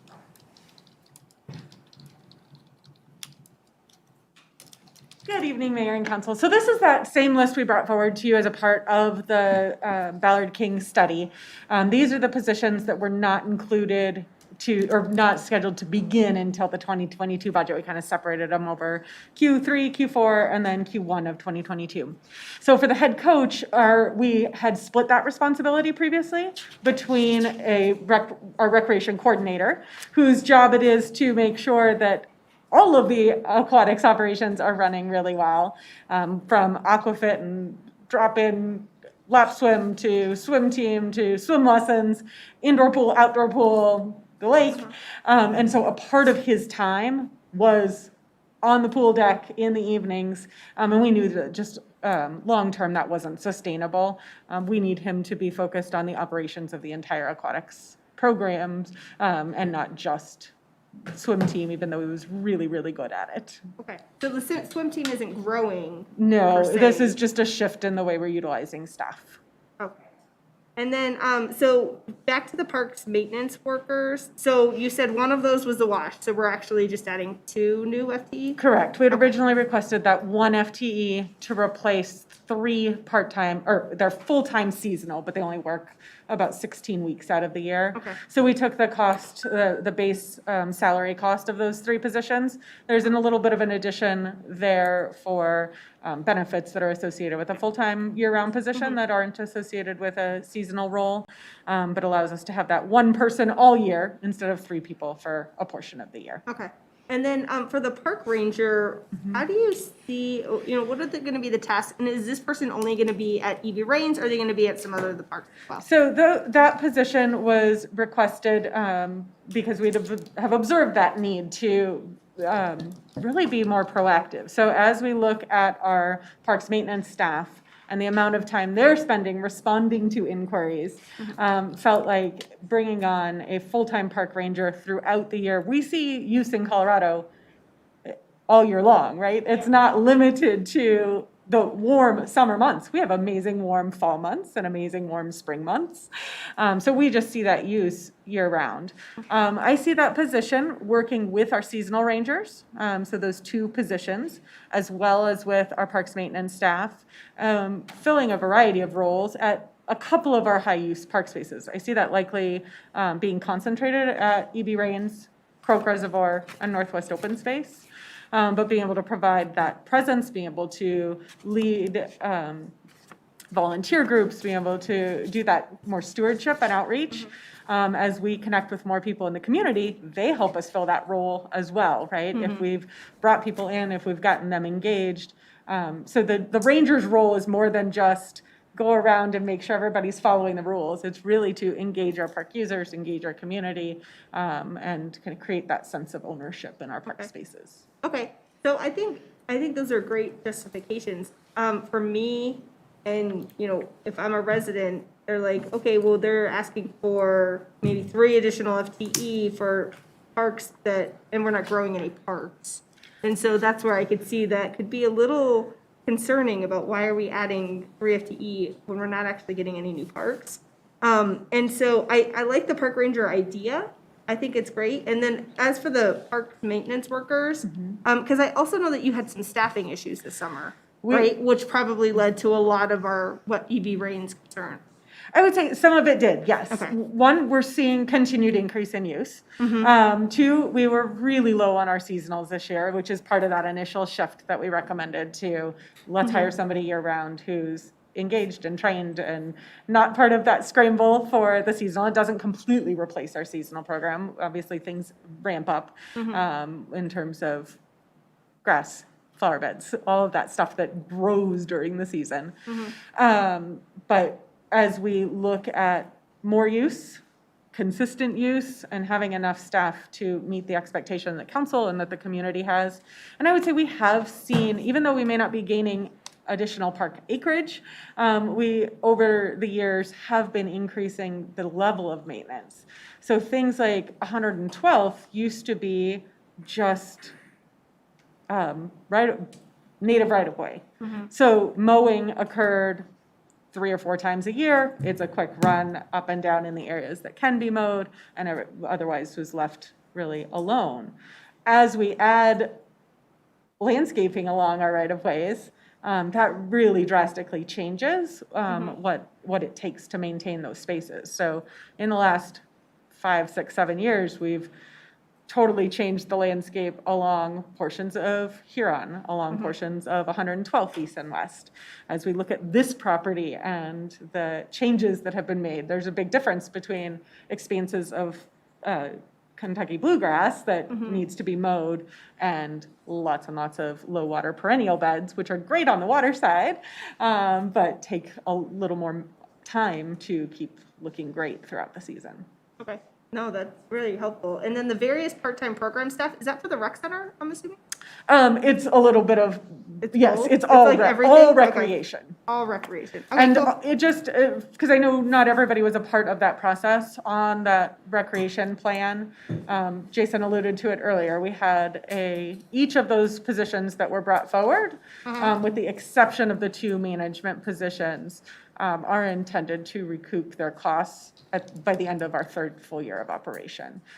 Those are each associated very directly with increase in programming or a different increase in offerings. Awesome, thank you. You're welcome.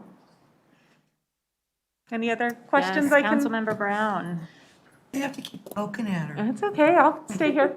I want to go back. Okay. I want to go back to Uh-oh, the I day. didn't bring my paper up. We had more park rangers at one point, didn't we? We did Not a not. full-time, but our seasonal. No. Have we kept the number the same? We've only ever had the 2 seasonals. I say ever, those are a relatively recent addition. Yeah. Okay, I'm cool. I just really, you're gonna find this a shocker.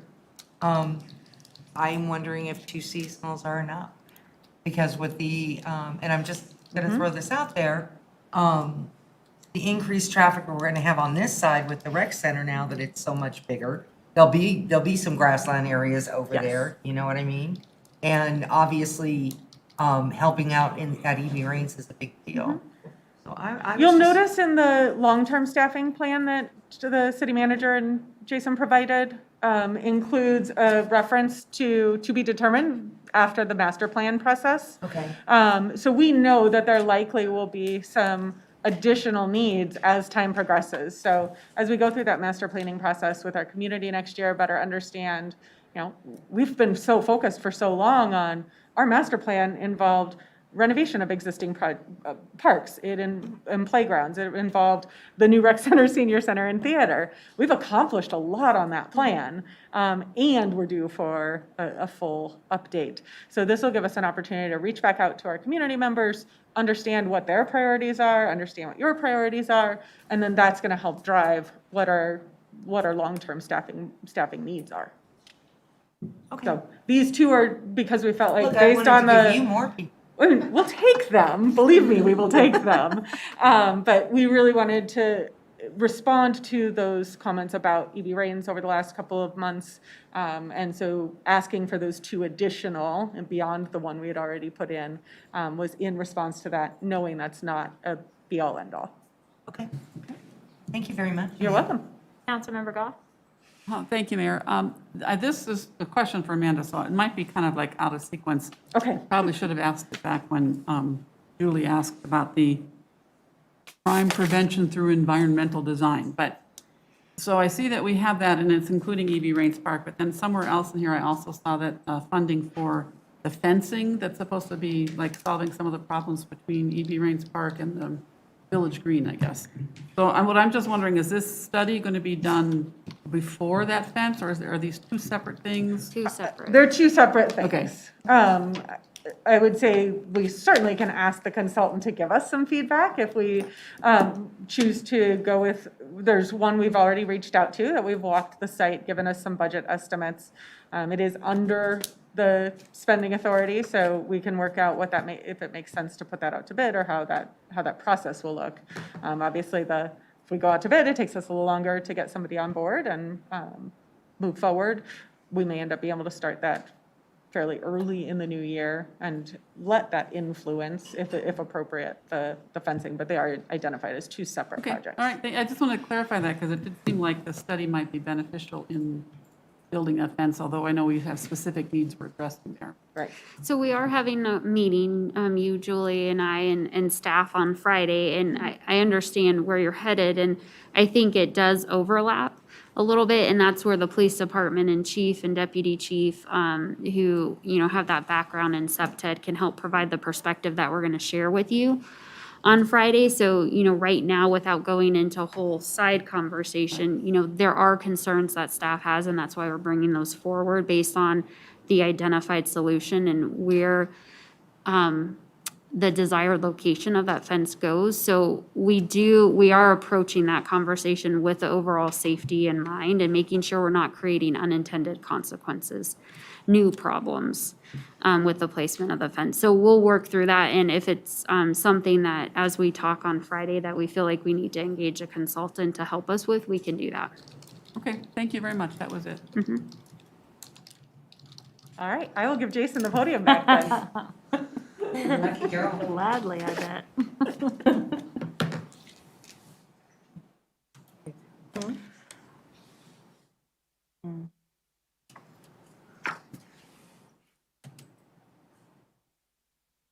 The next slide's just a graph It showing. just speaks for where we're- itself. Just study the colors, nothing to say. Where we were, where we're proposing to go in 2022.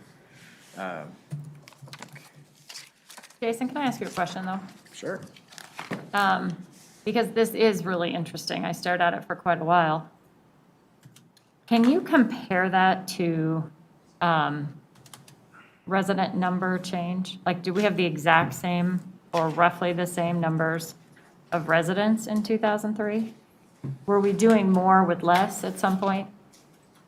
Or were we just doing less with less? I don't know what the population was at that time, Okay. so I don't have that off the top of somebody. Shame on you. Okay. I'm just looking at like 2009. Well, that's recession. The green bar is much smaller. So were we just not addressing Yeah, those are parks and rec and So in culture? 2003, 4 and 5, there was a decline in the economy. And then additionally, in 2009, 10, 11, we had some reduction in staff, or I don't know that we reduced staff as much as we did just leave them vacant. But there was some reduction in staff in 2009. I know there was one in finance specifically, in a small group. So that is why in 8, 9, 10, there's that decline. And you see a kind of a more steady approach for several years, and then some increases. Public safety, in 2010, there was a COPS grant, which added some FTE. And we'll see that again next year in 2022 as well. So. Now to slide 26, which should have been the first slide, to talk about the general fund proposed budget. So that first two columns, revenues, expenditures, net change, the 2022 proposed budget. And then to the right is the longer term estimates or forecast to what's going to be going on in the general fund specifically. So you will see a net change to the general fund to $478,000 into reserves. Specifically though, that third bullet down, there's $534,000 that are one-time expenditures. So this is something that historically we've come forward with, not necessarily trying to use fund balance, but to identify we have a 85-90% fund balance. We can manage that if we're taking $500,000 on paper at budget time, 7 months before or several months before the year starts. So that net change is, there is a negative number there, but it is offset by the fact that there's one-time expenditures in the fund. Sales and use tax, we touched on the revenues, so I won't go over that again. Touched on the big spending. It does include about $850,000 of ARPA spending with the funding that's going to go towards the crisis response unit and the one-time police vehicle replacement of $323,000. So there's one-time revenue and expenditures captured there. Estimate that the fund balance as a percentage of revenue will be about $85,000, or $85% when we end the year. So also includes, again, mentioning the one-time revenues in 22 and 23 from Carl's Farm. If there is other development to get into an ongoing trend as we talk about, our neighbors who are growing and expanding and seeing these not so much as one time as development happens, but more on an ongoing basis. Mm-hmm. If that were to happen here, we would be budgeting for that.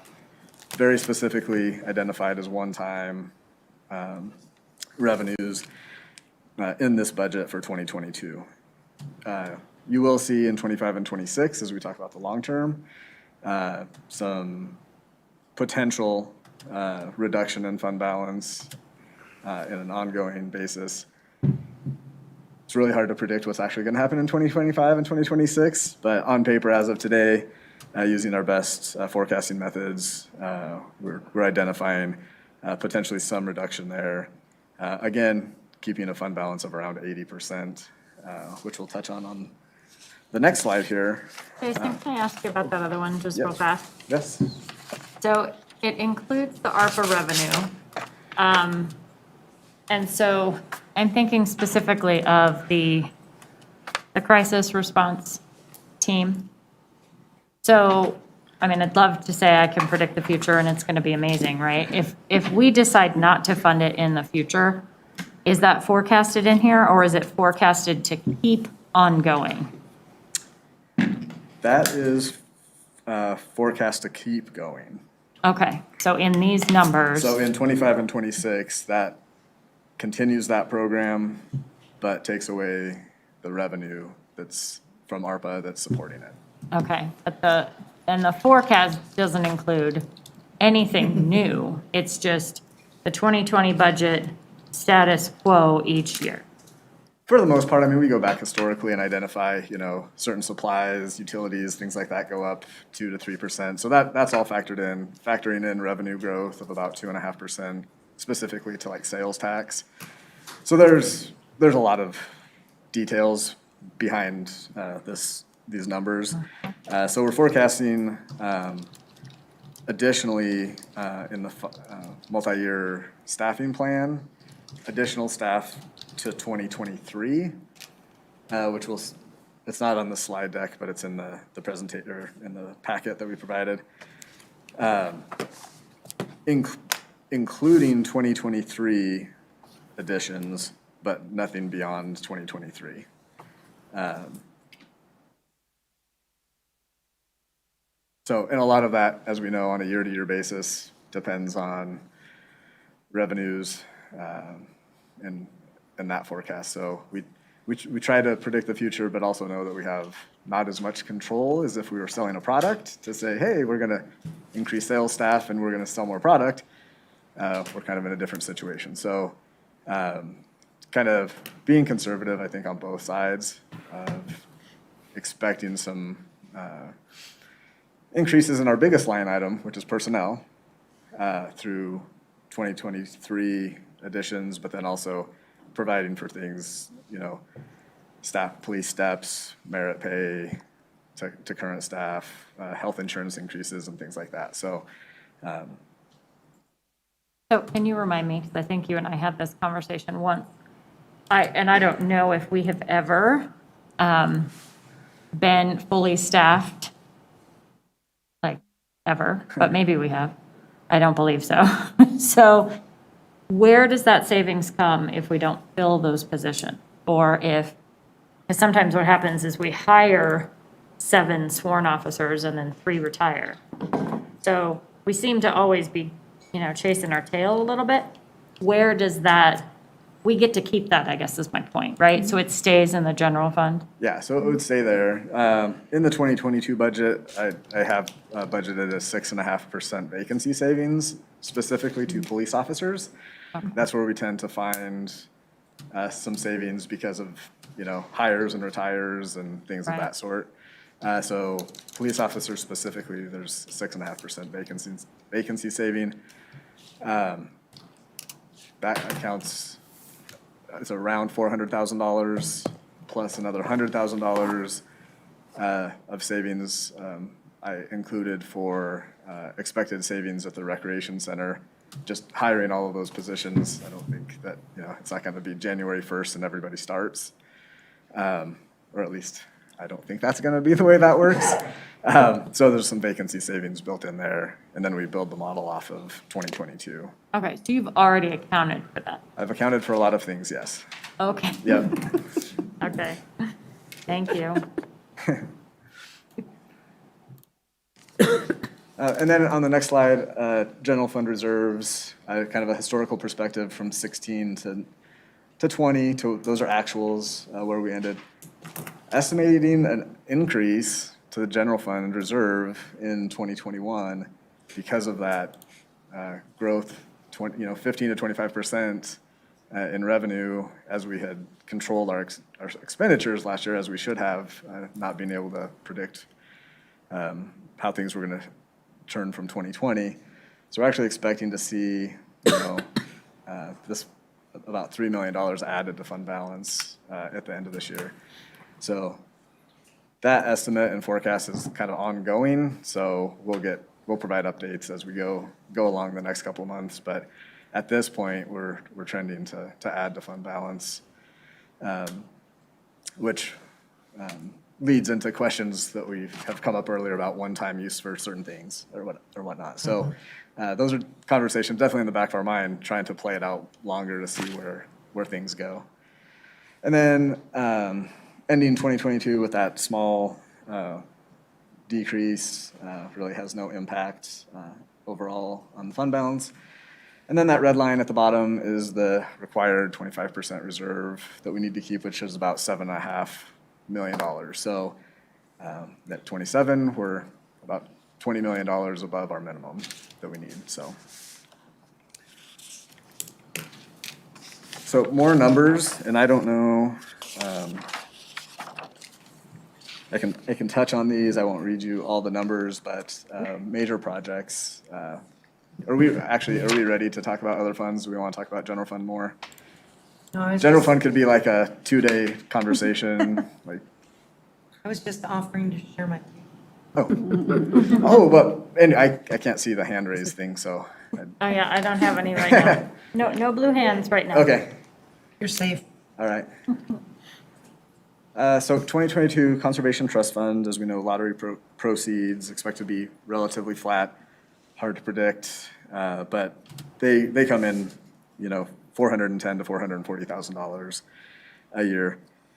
Big project there, some infrastructure at Kiwanis Pool, so we've done kind of the visual piece, but there's some underground pipes and whatnot that need repair. That's pegged for 2022.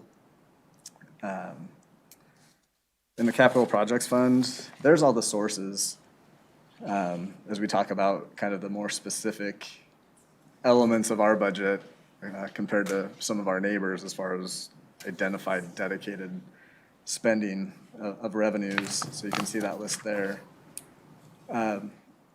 Big projects, again, Kiwanis Pool project is $1 million project, and that's going to be split over Conservation Trust and the Capital Projects Fund. Talked about the Master Plan Phase 2 already, residential street maintenance, now 1.1 million, and then along with the other $10 to $12 million for roads.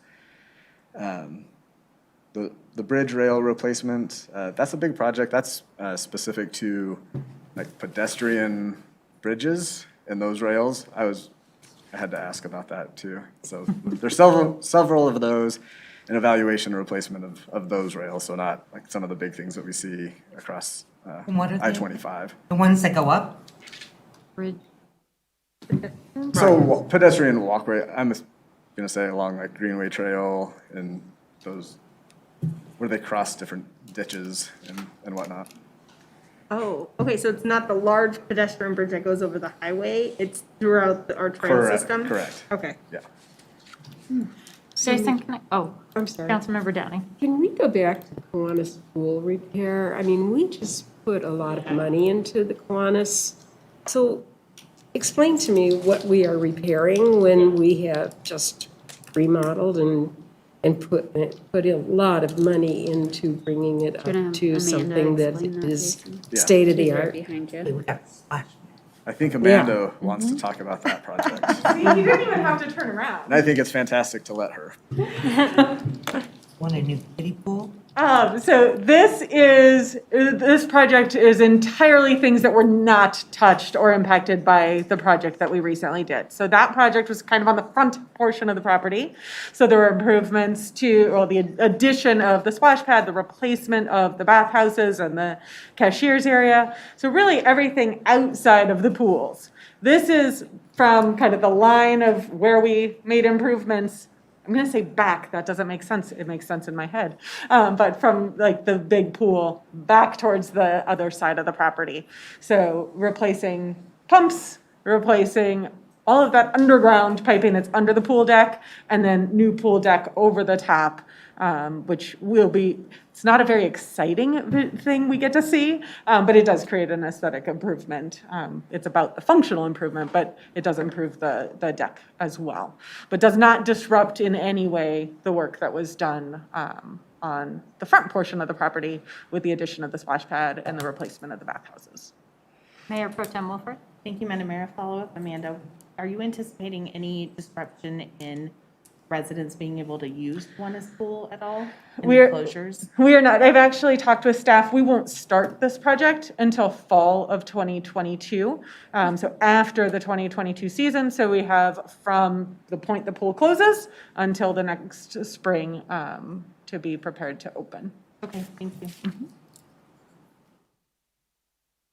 And the best laid plans. Right. Obviously, we hope nothing goes wrong with that schedule. That'll be made clear to a contractor, but that is the intention, to begin in the fall and be ready to open for spring or summer. So Amanda, I'm just Yes. kind of curious why that wasn't included in what you did previously. We used every penny we had previously and didn't have additional funds to expand that project. Was that even presented to council as an option? I don't believe it was at that point. I will also say we've had some turnover with our facilities maintenance staff, and maybe some different philosophies there of, hey, how do we continue to do repair, and versus replace those all at once as a capital project. We also had some downtime this year because we had some pumps fail. So really just seeing that aging continue to happen. We also, I mean, if you think about that original project, that was 5 years before it started is when that was first brought forward. So there's a bit of a lag there as well. So Okay, thank things you. continue to deteriorate and age throughout that time. Absolutely. Yep. All right, thank you. Jason, I have a question. I don't know if it was this slide or the one before. It talks about the marijuana money. Do you have a projection on what would happen if we increase that to 4.5 or 5? I did, and then you asked the question, and Okay. it disappeared. So I'll get back to you on that, Okay. so. Oh, we have to go full at a I time? believe so. I believe it's just up, the max is up to 1%, so annually. So we would not have to go a full percentage. Thank you. I was just wondering, because I thought there was some talk about neighboring cities increasing theirs, and I just wondered if, what that number would be for us based on what we've been generating. Because we've Yeah. been talking about roads, and we can use that for that, correct?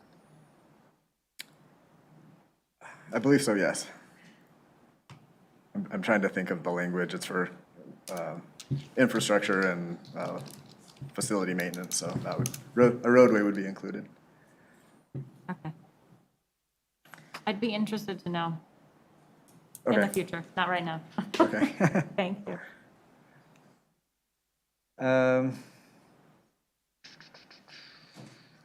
All right, we'll move on to the water fund.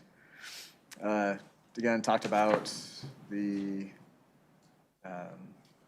3% rate increase in the water fund to help support some large projects. The use of ARPA money for the Huron Street line repair and then corresponding updates there. Net change. Those are all relative because they're related to large capital projects. When we look at that operationally, the fund's balanced. It just comes down to the major capital projects. And Your the way- voice is starting to go out, Bubba. I mean, Is it? Jason. All right. I'll regroup here with my mask. Drink a water. This It's is the really longest hard. I've spoken with a mask on I know, I this think we need a entire time. massive So break. earlier I was like, Carbon monoxide. I'm a little bit nervous. How's this going to play out? So thank you for that update. No, I appreciate that. So on You roll. the wastewater side, again, revenues were factored in here. We'll see some one-time revenues for connection fees and charges in both water and sewer related to Carl's Farm. They're paying tap fees to get connected to the system. In addition to those building use tax for those projects. The newly issued Lift Station A and Force Main debt service is included there, $1.3 million, so that's broken out as a line item. On the stormwater fund, typical, everything kind of standardized, no major projects. Other than the Huron Line street repair, there'll be some stormwater associated efforts as we rebuild that roadway. Revenues, no proposed rate increase to the stormwater fund. And then last, is that the last fund? Yeah, the last fund, the Sanitation Fund.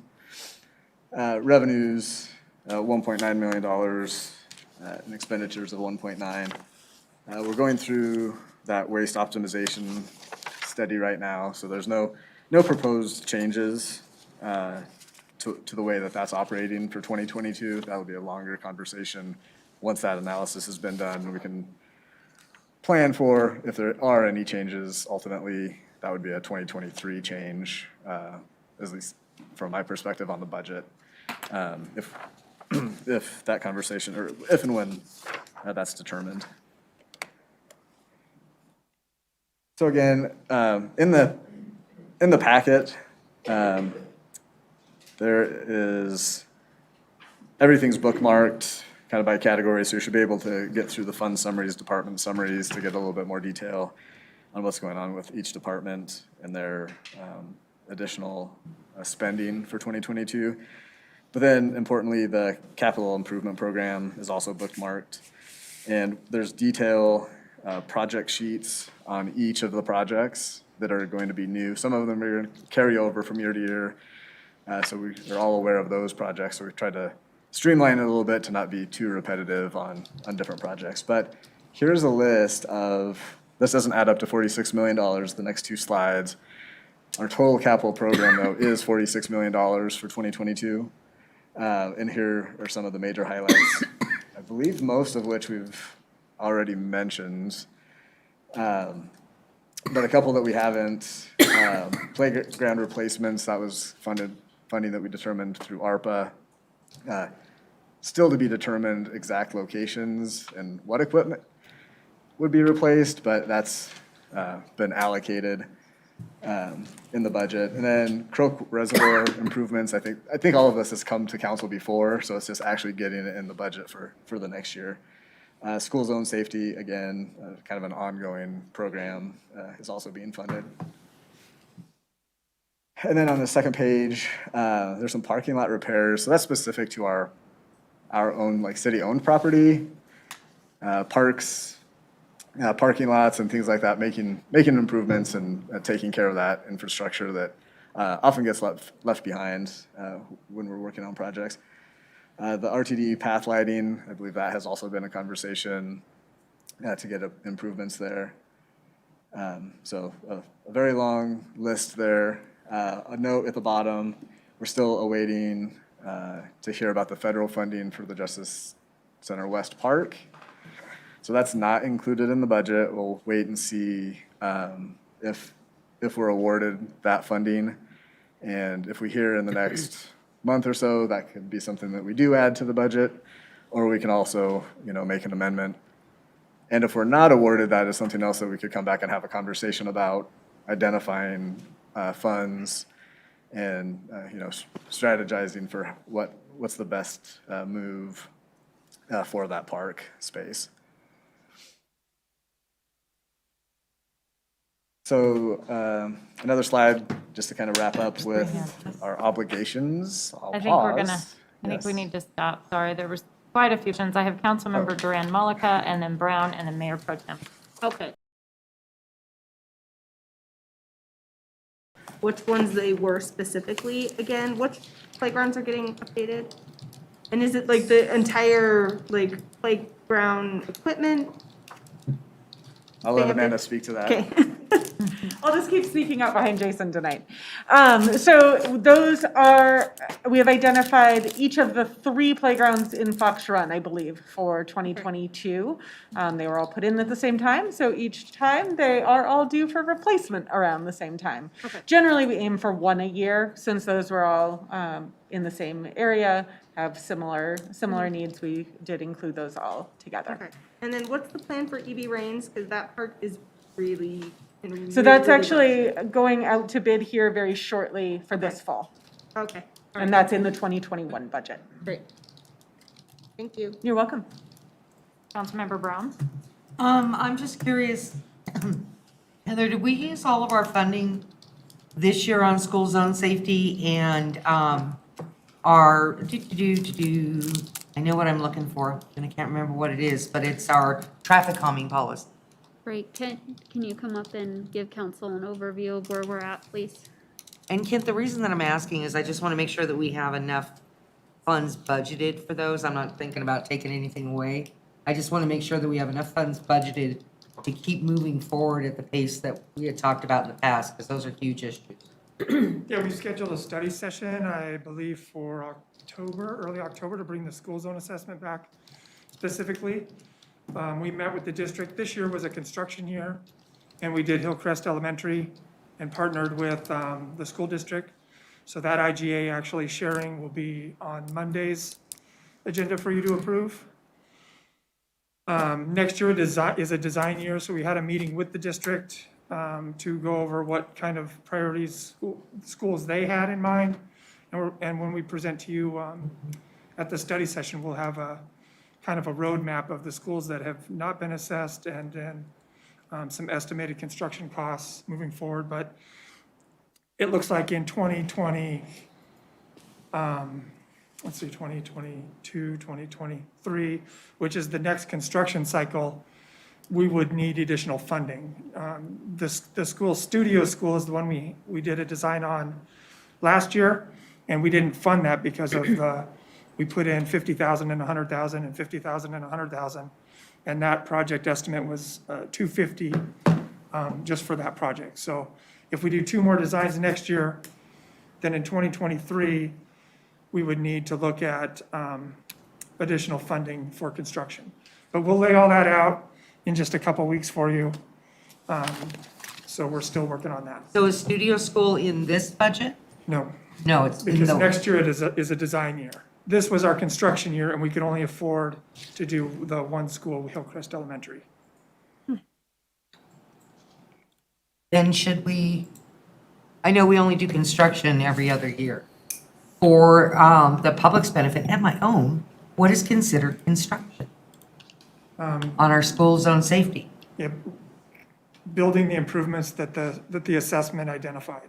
So the signs, the striping, the curb and gutter, the ADA ramps, the parking configurations, all those are the improvements that we implement. Okay, thank you. And the second question was? Traffic calming, yeah. Yeah, so, traffic calming, we're getting kind of caught up. Let me get my note real quick. Was there a specific question or just kind of overall where we're at? Overall, where we're at, and do we have enough money budgeted next year, or is that also now a construction year that we can address some of the neighbors' concerns again?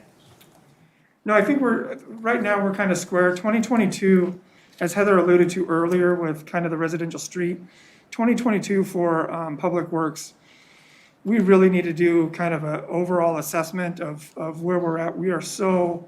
We are at our high water mark, I mean, right now. And you'll see just by the totality of all the projects that are going on now, plus the additional ones that we're doing next year, we really can't keep up. Are you asking for additional staff? We did. So we have additional engineer. Specifically, we're not asking for a traffic engineer because we kind of have a traffic engineer that we'd like. Kyle's been doing a wonderful job. But we'll hire a generalist engineer, and then that'll help fill the gap on some of the PM projects and design things that we need help on. I don't know if this is your area or not. Passive turn signals, are we doing anything with that this year? You mean the protective permissive? Is that what it is, where I can make a left-hand turn because no traffic's coming? That's right. Jerry was out just about 3 weeks ago, and the one on 112th is now that way. So you can, I saw that. you can now make a left. Right. It is permissive. So we're identifying a couple others, and as those heads come in, then Jerry is making that happen. And we have the money in the budget to keep on going with that? We do. Yeah. Okay. So again, overall, 2022 is going to kind of be our year where we get kind of caught up. You'll remember a few months ago, we talked about our traffic calming specifically and how far we were behind. We're kind of getting caught up. Oh my God. All right. I'm going to go no mask. I think I'm going to pass out. Sorry. No. So we had 43 studies to complete that we were backlogged on. And we've completed 41 of those as of today. Great. 17 of those qualified, 19 did not qualify. We have a couple that we're still evaluating, doing some more information. The great thing about it is 8 of those have already signed up for the No Need for Speed program. There was a meeting just a few nights ago that Kyle and Rupa ran, well-attended meeting, outcome completely different than what was expected. So that program is really launched, and Rupa's doing a wonderful job with that, and really happy to see that program going. 8 of those streets that of the 17 that qualify, 8 of those will be identified and completed improvements with our Safer Street program. That's the Connect Northglenn grant that we're waiting on. So those, that grant funding that we leveraged that we're going to be able to do in 2022, those roads will get that improvement. We did Irma, you'll see that it's perfectly nice and flat and black and curb to curb and beautiful. It is. It is, and so we thought it was great. We have an owner's contingency on that property, on that project, and we're gonna go ahead and do additional striping on that. So we had Kyle do some in-house design on parking lanes and narrowing the lane sections. It may be three or 4 weeks before we can get the paint out there. But we're planning on doing that in addition to the project. So again, that's just another street that we're identifying already, because we've heard those concerns when we went to Claude and the people moved over to Irma. So we're identifying those and trying to think ahead and proactively do those traffic calming measures ahead of time. Well, I had no complaints about speeding on Irma for the last 3 months. That's right, it was built in. But me, I visually saw it just the other day when they finished the section from 120th moving south. I could see cars making that right or the left and zooming down there. So we put the radar trailers out there. We'll move them back and forth for the next few weeks. Just trying to get people's attention. And, I know the chief and Officer Shub and the traffic unit will be out and enforce and looking at those areas as well. So traffic calming, we're doing great. The programs are looking great. We kind of need 2022 to get a handle on everything.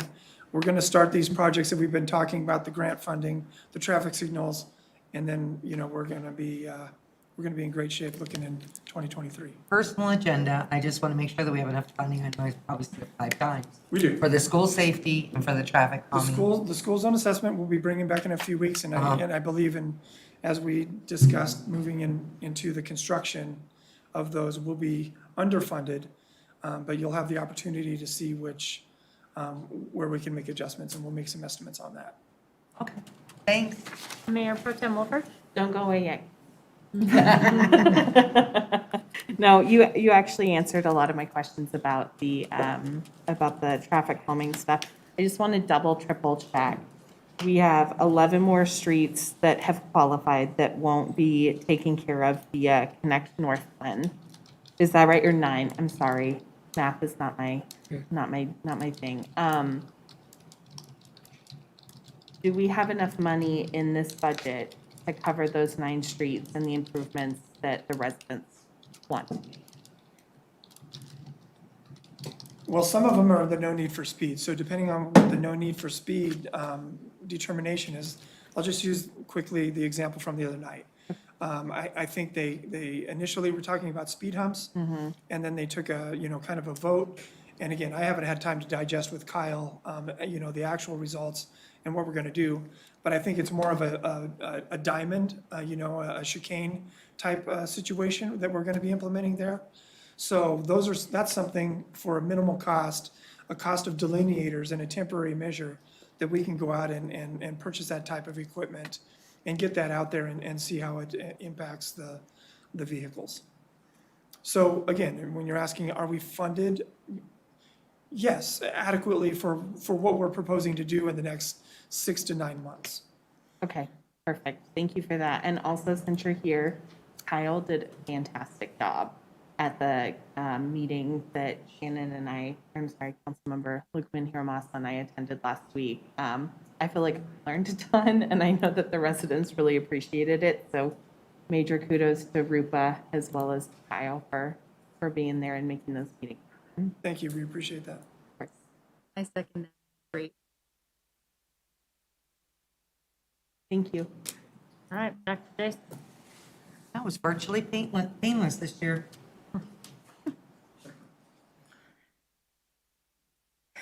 Any more on capital projects? If not, I will go to the next. Here's a snapshot of our long-term obligations.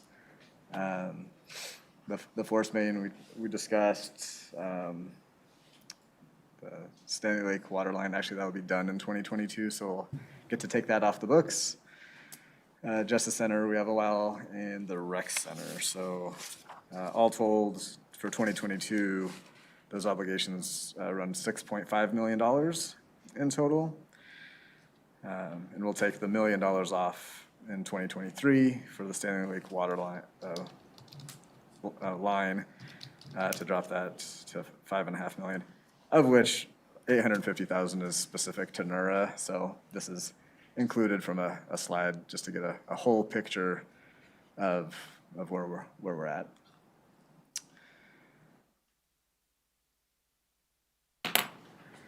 So did anybody want to talk about? Where does our investment money go? For like, do we have, like on our side, on the NERA side, we have investment money from taking out interest, right? Not investment. Never mind. Okay. I'll call you. Okay. When all my words come together for me. Are you asking the fund balance, do we invest the money in our savings account in No. essence? Not really. And Debbie can probably help me why my brain is not working. But I can take it offline. Okay. Okay. I'm okay. All right. So the last kind of more detailed list of things is your legislative council budget. I had talked about this with the finance committee, probably like, I don't know if it was 2 meetings ago, so a few months ago. But I wanted to lay this out because oftentimes all of council doesn't necessarily see their entire budget. So again, personnel, professional services, that's legal and our lobbyists for the most part. Communication services budget, training and registration. We had reduced the training and registration for 2021 to help balance. That was part of the dollars that were added back. That I had mentioned earlier. Dues and fees, you can see that list. I believe that's the list that we have spent. So that's not 2022's list or amounts necessarily. That's what we just spent in 2021. But I guess if there's feedback now or just as we move forward on things that council says, hey, what about this? Or how about not that? Wanted to give you a snapshot here on this slide to show what all is going to those dues and fees.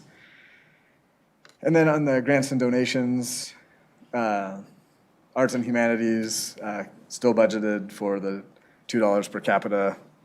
We'll get those numbers updated based off of the latest census.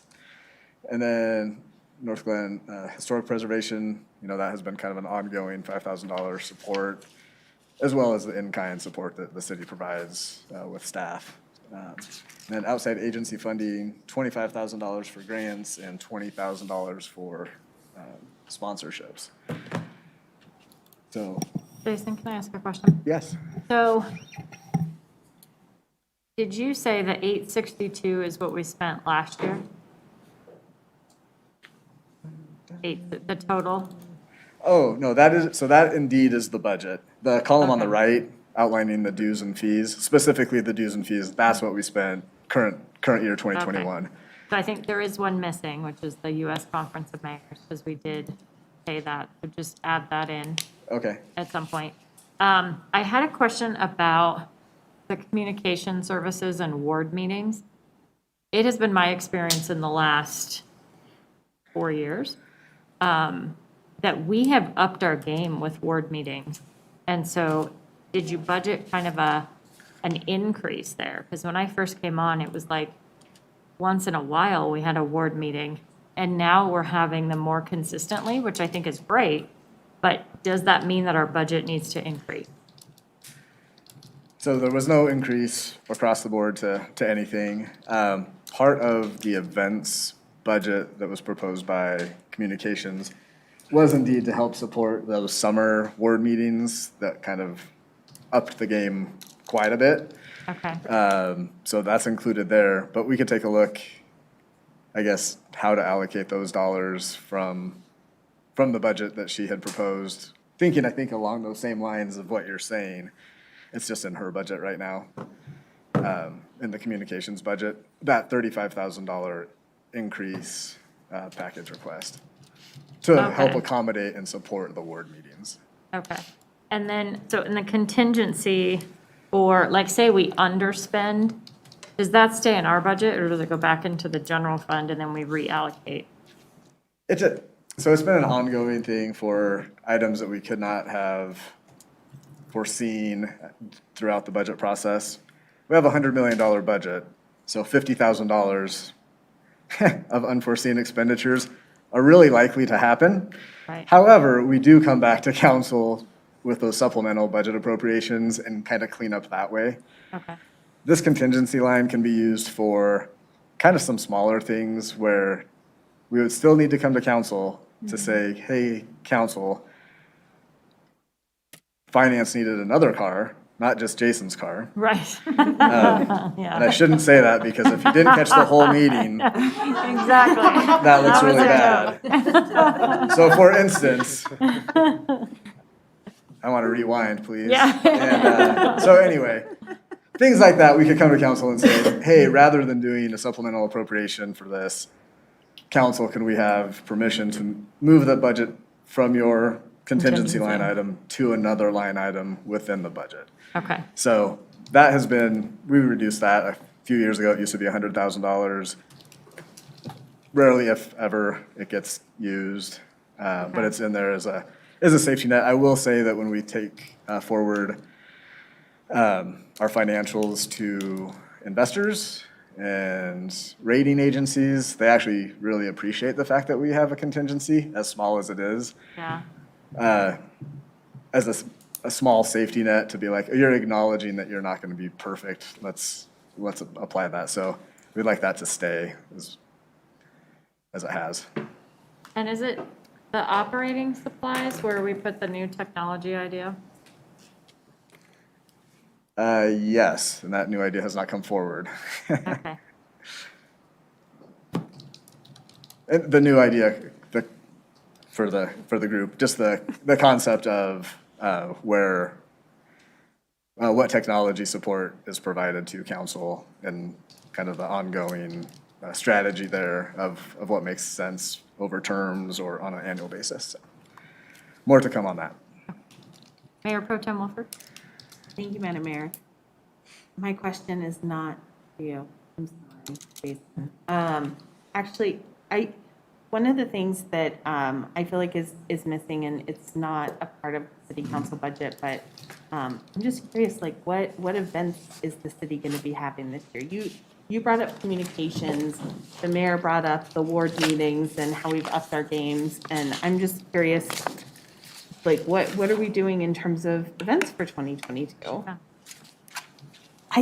Yeah, and I just found it, but if you want to share and give And I would like to listeners share, because an I think this update. is an interesting budget item.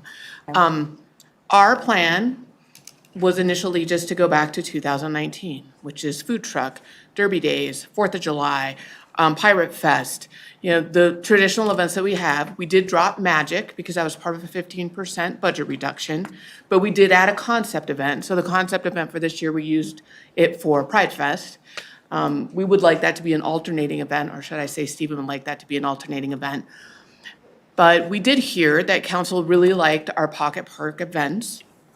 So we put together a budget package that added 4 Pocket Park events that actually combine, I hope, with ward meetings. And I thought this would be a good investment because we already send postcards to wards promoting a ward meeting. And I thought, well, we should probably do hey, let's have a band. We have the food trucks. Let's have the ward meeting beforehand. And we can offer, free ice cream or whatever to the people who attend the ward meetings.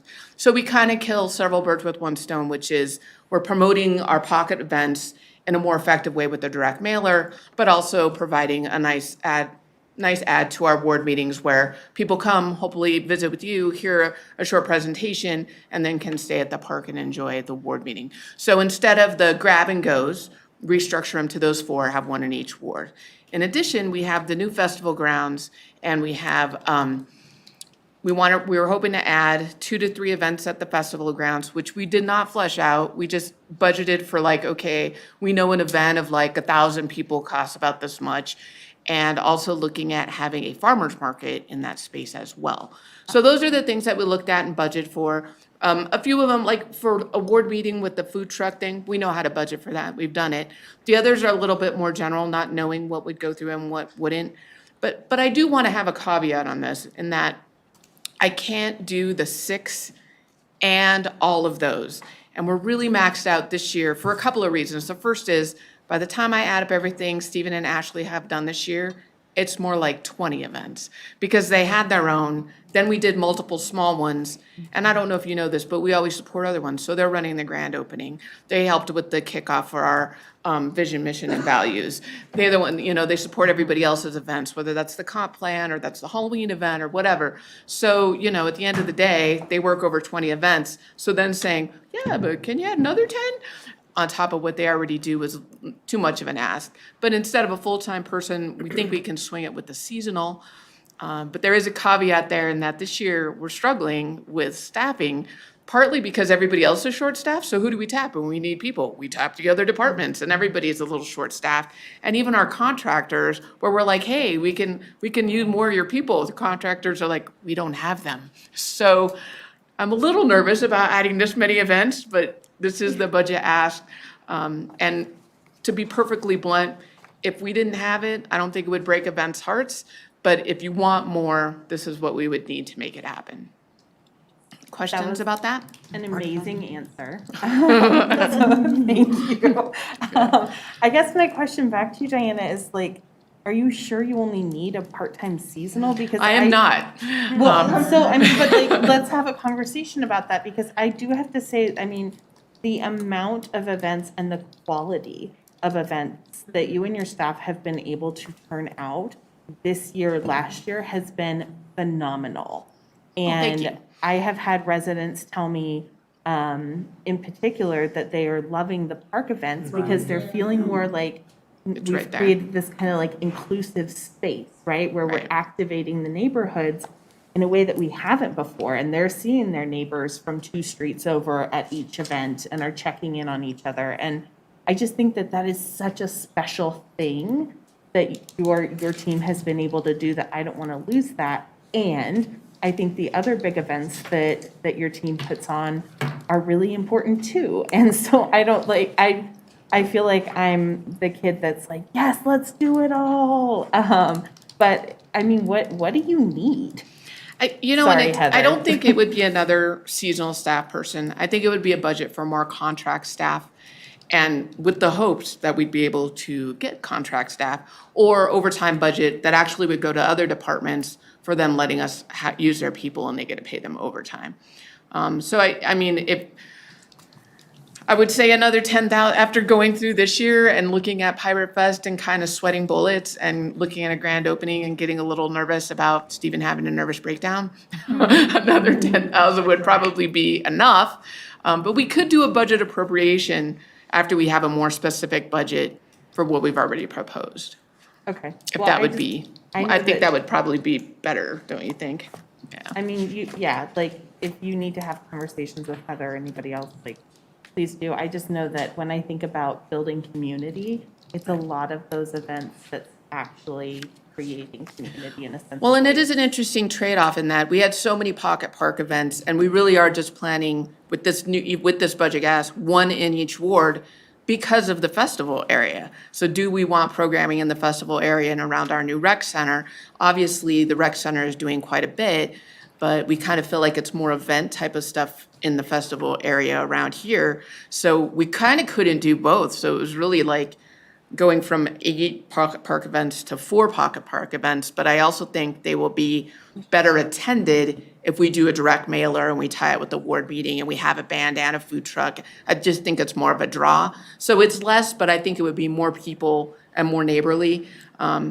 And the trade-off is being able to look for a farmer's market and look for some events at the festival grounds. Yeah, no, I appreciate that, and I really love the events in the small parks. I would love to see movies in the small pocket parks as well, so. And just that, my and 2 I would, cents. I would definitely say both movies and concerts and pocket parks is not off the table, but we really need to balance that out with what the rec center is doing in their programming. Yeah. And I don't think they have answers for that yet because they just built a new facility and are adding a bunch of staff. But I think for 2023, we definitely will look at who's doing what and how do we make sure that there's a good balance and that it isn't all centered around the new rec center and EB Reigns. Thank you. Any other Councilmember questions? Duran Malika? Yeah, well, it's not a Diana. Oh, okay. Moving on. Am I dismissed? Okay. Hold on, go ahead, Becky does. No, you're not Councilmember Brown? dismissed yet. Okay, I'm not dismissed yet, but go ahead, whoever. I'm going to ping pong off of what Mayor Pro Tem said when she first started speaking about the seasonal events coordinator. I would really like to see a full person on. Well, and what's the tough about a full-time person is on our downtime, that's not when we need the hours. You know, Stephen and Ashley from December through March are really planning. And they can plan, the two of them. It's when we actually kick into events that, you know, and our volunteer program is growing as well. So we were kind of maxing out Jenny. And I'm like, here's Jenny with snowstormers and flowers and trees and all this stuff. And I'm like, whoa, whoa, whoa. I don't think she can give you the kind of time that she's been giving in the past.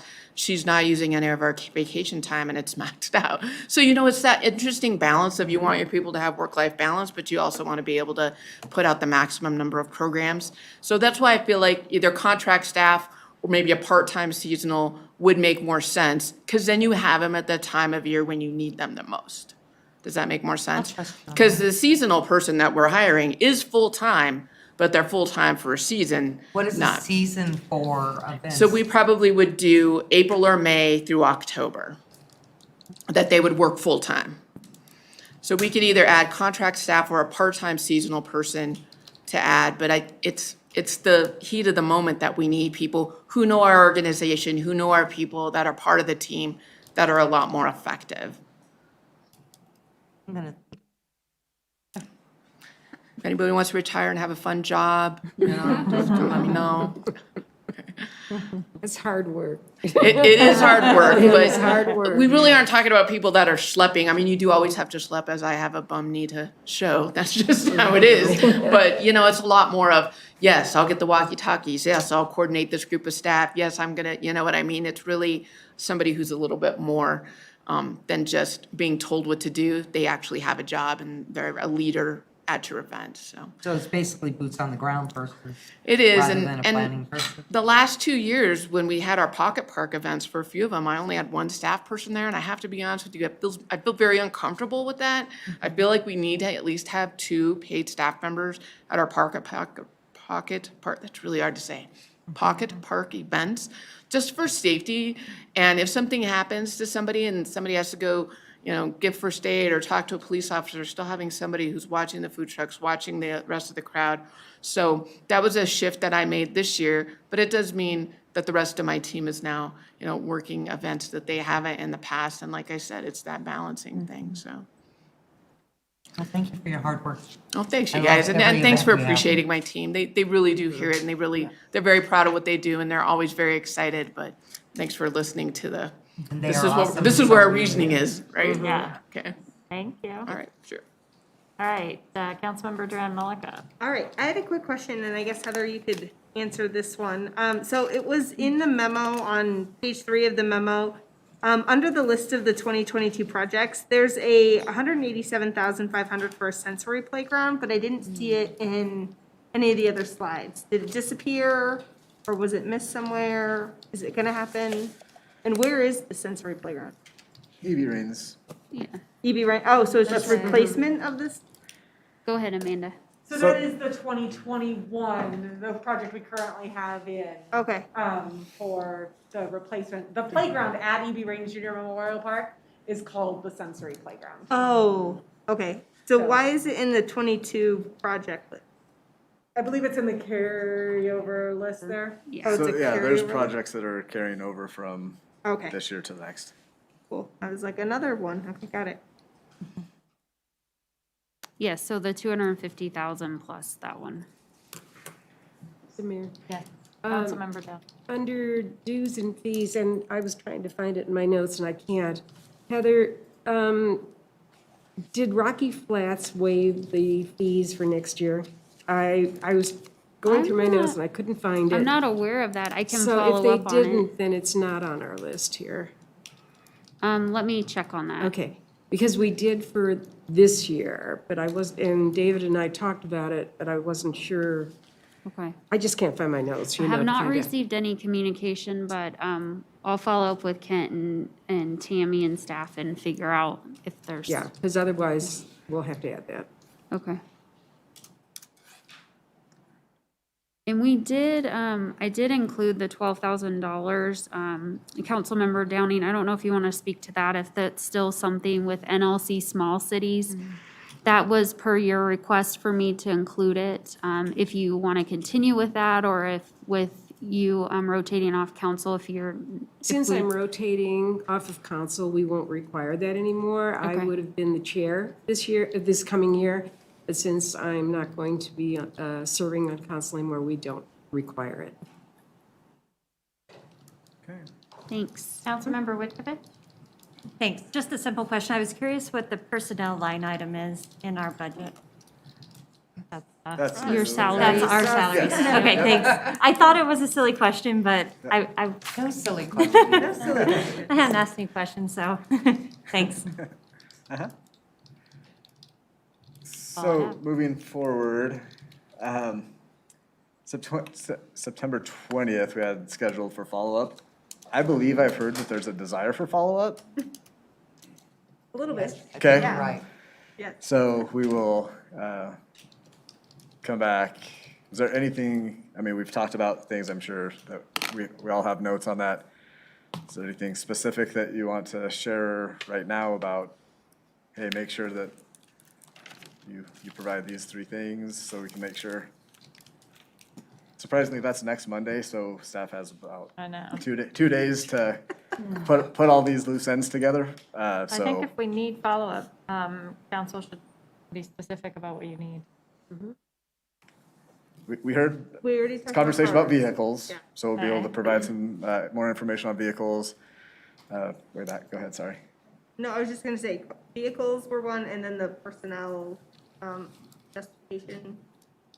Yeah. Could For you be all of more? them, or, because some are in the, some are Or in the this. packet, or at least put the page numbers for all of them, that could help too.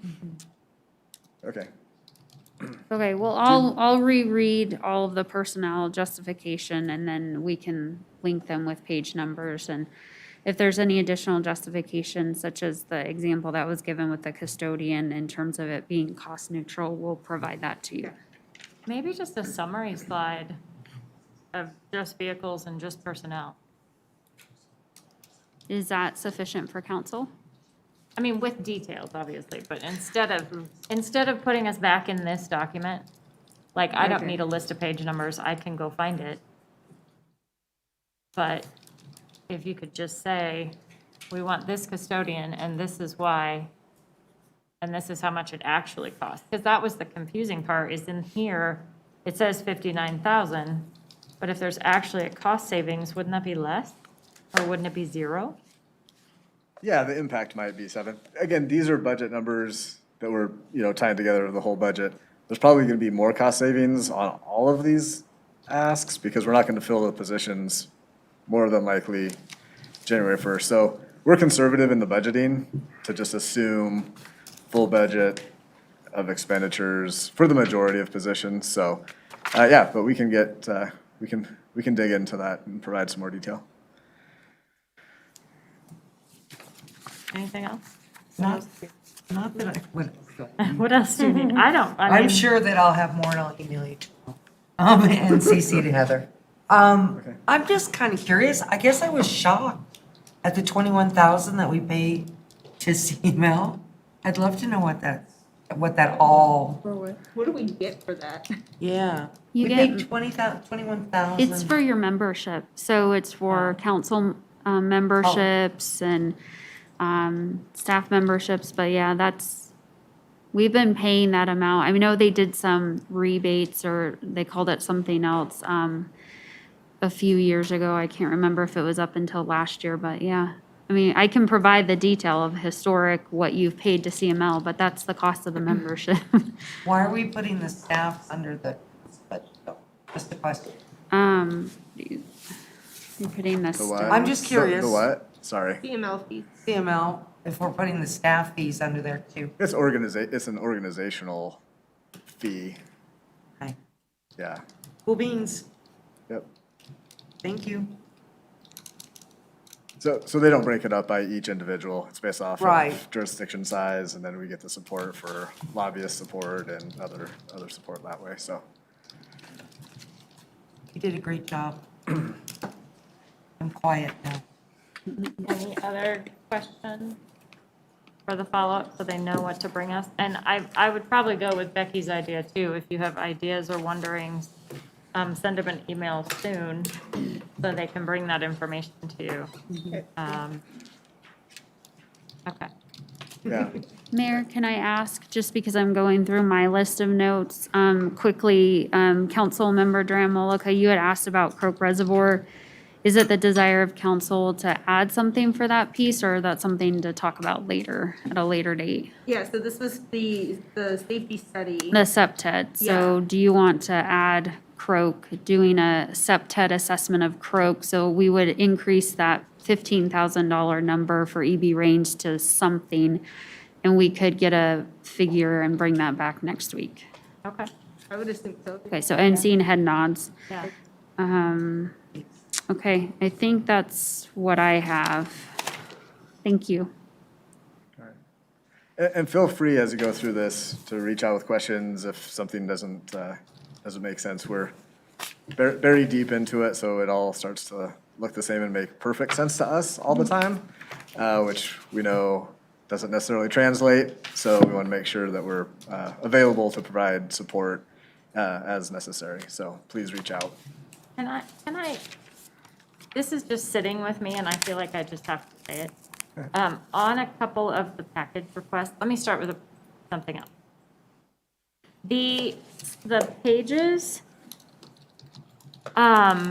with the expenditure and full-time equivalency tables, those are super cool. Absolutely informative. Love those graphs with the green bars and the things. Oh, okay. Those are so cool. Those would have been fun to have in slides too, but it's just really, it's super easy to see on a page that's filled with numbers. So that I love.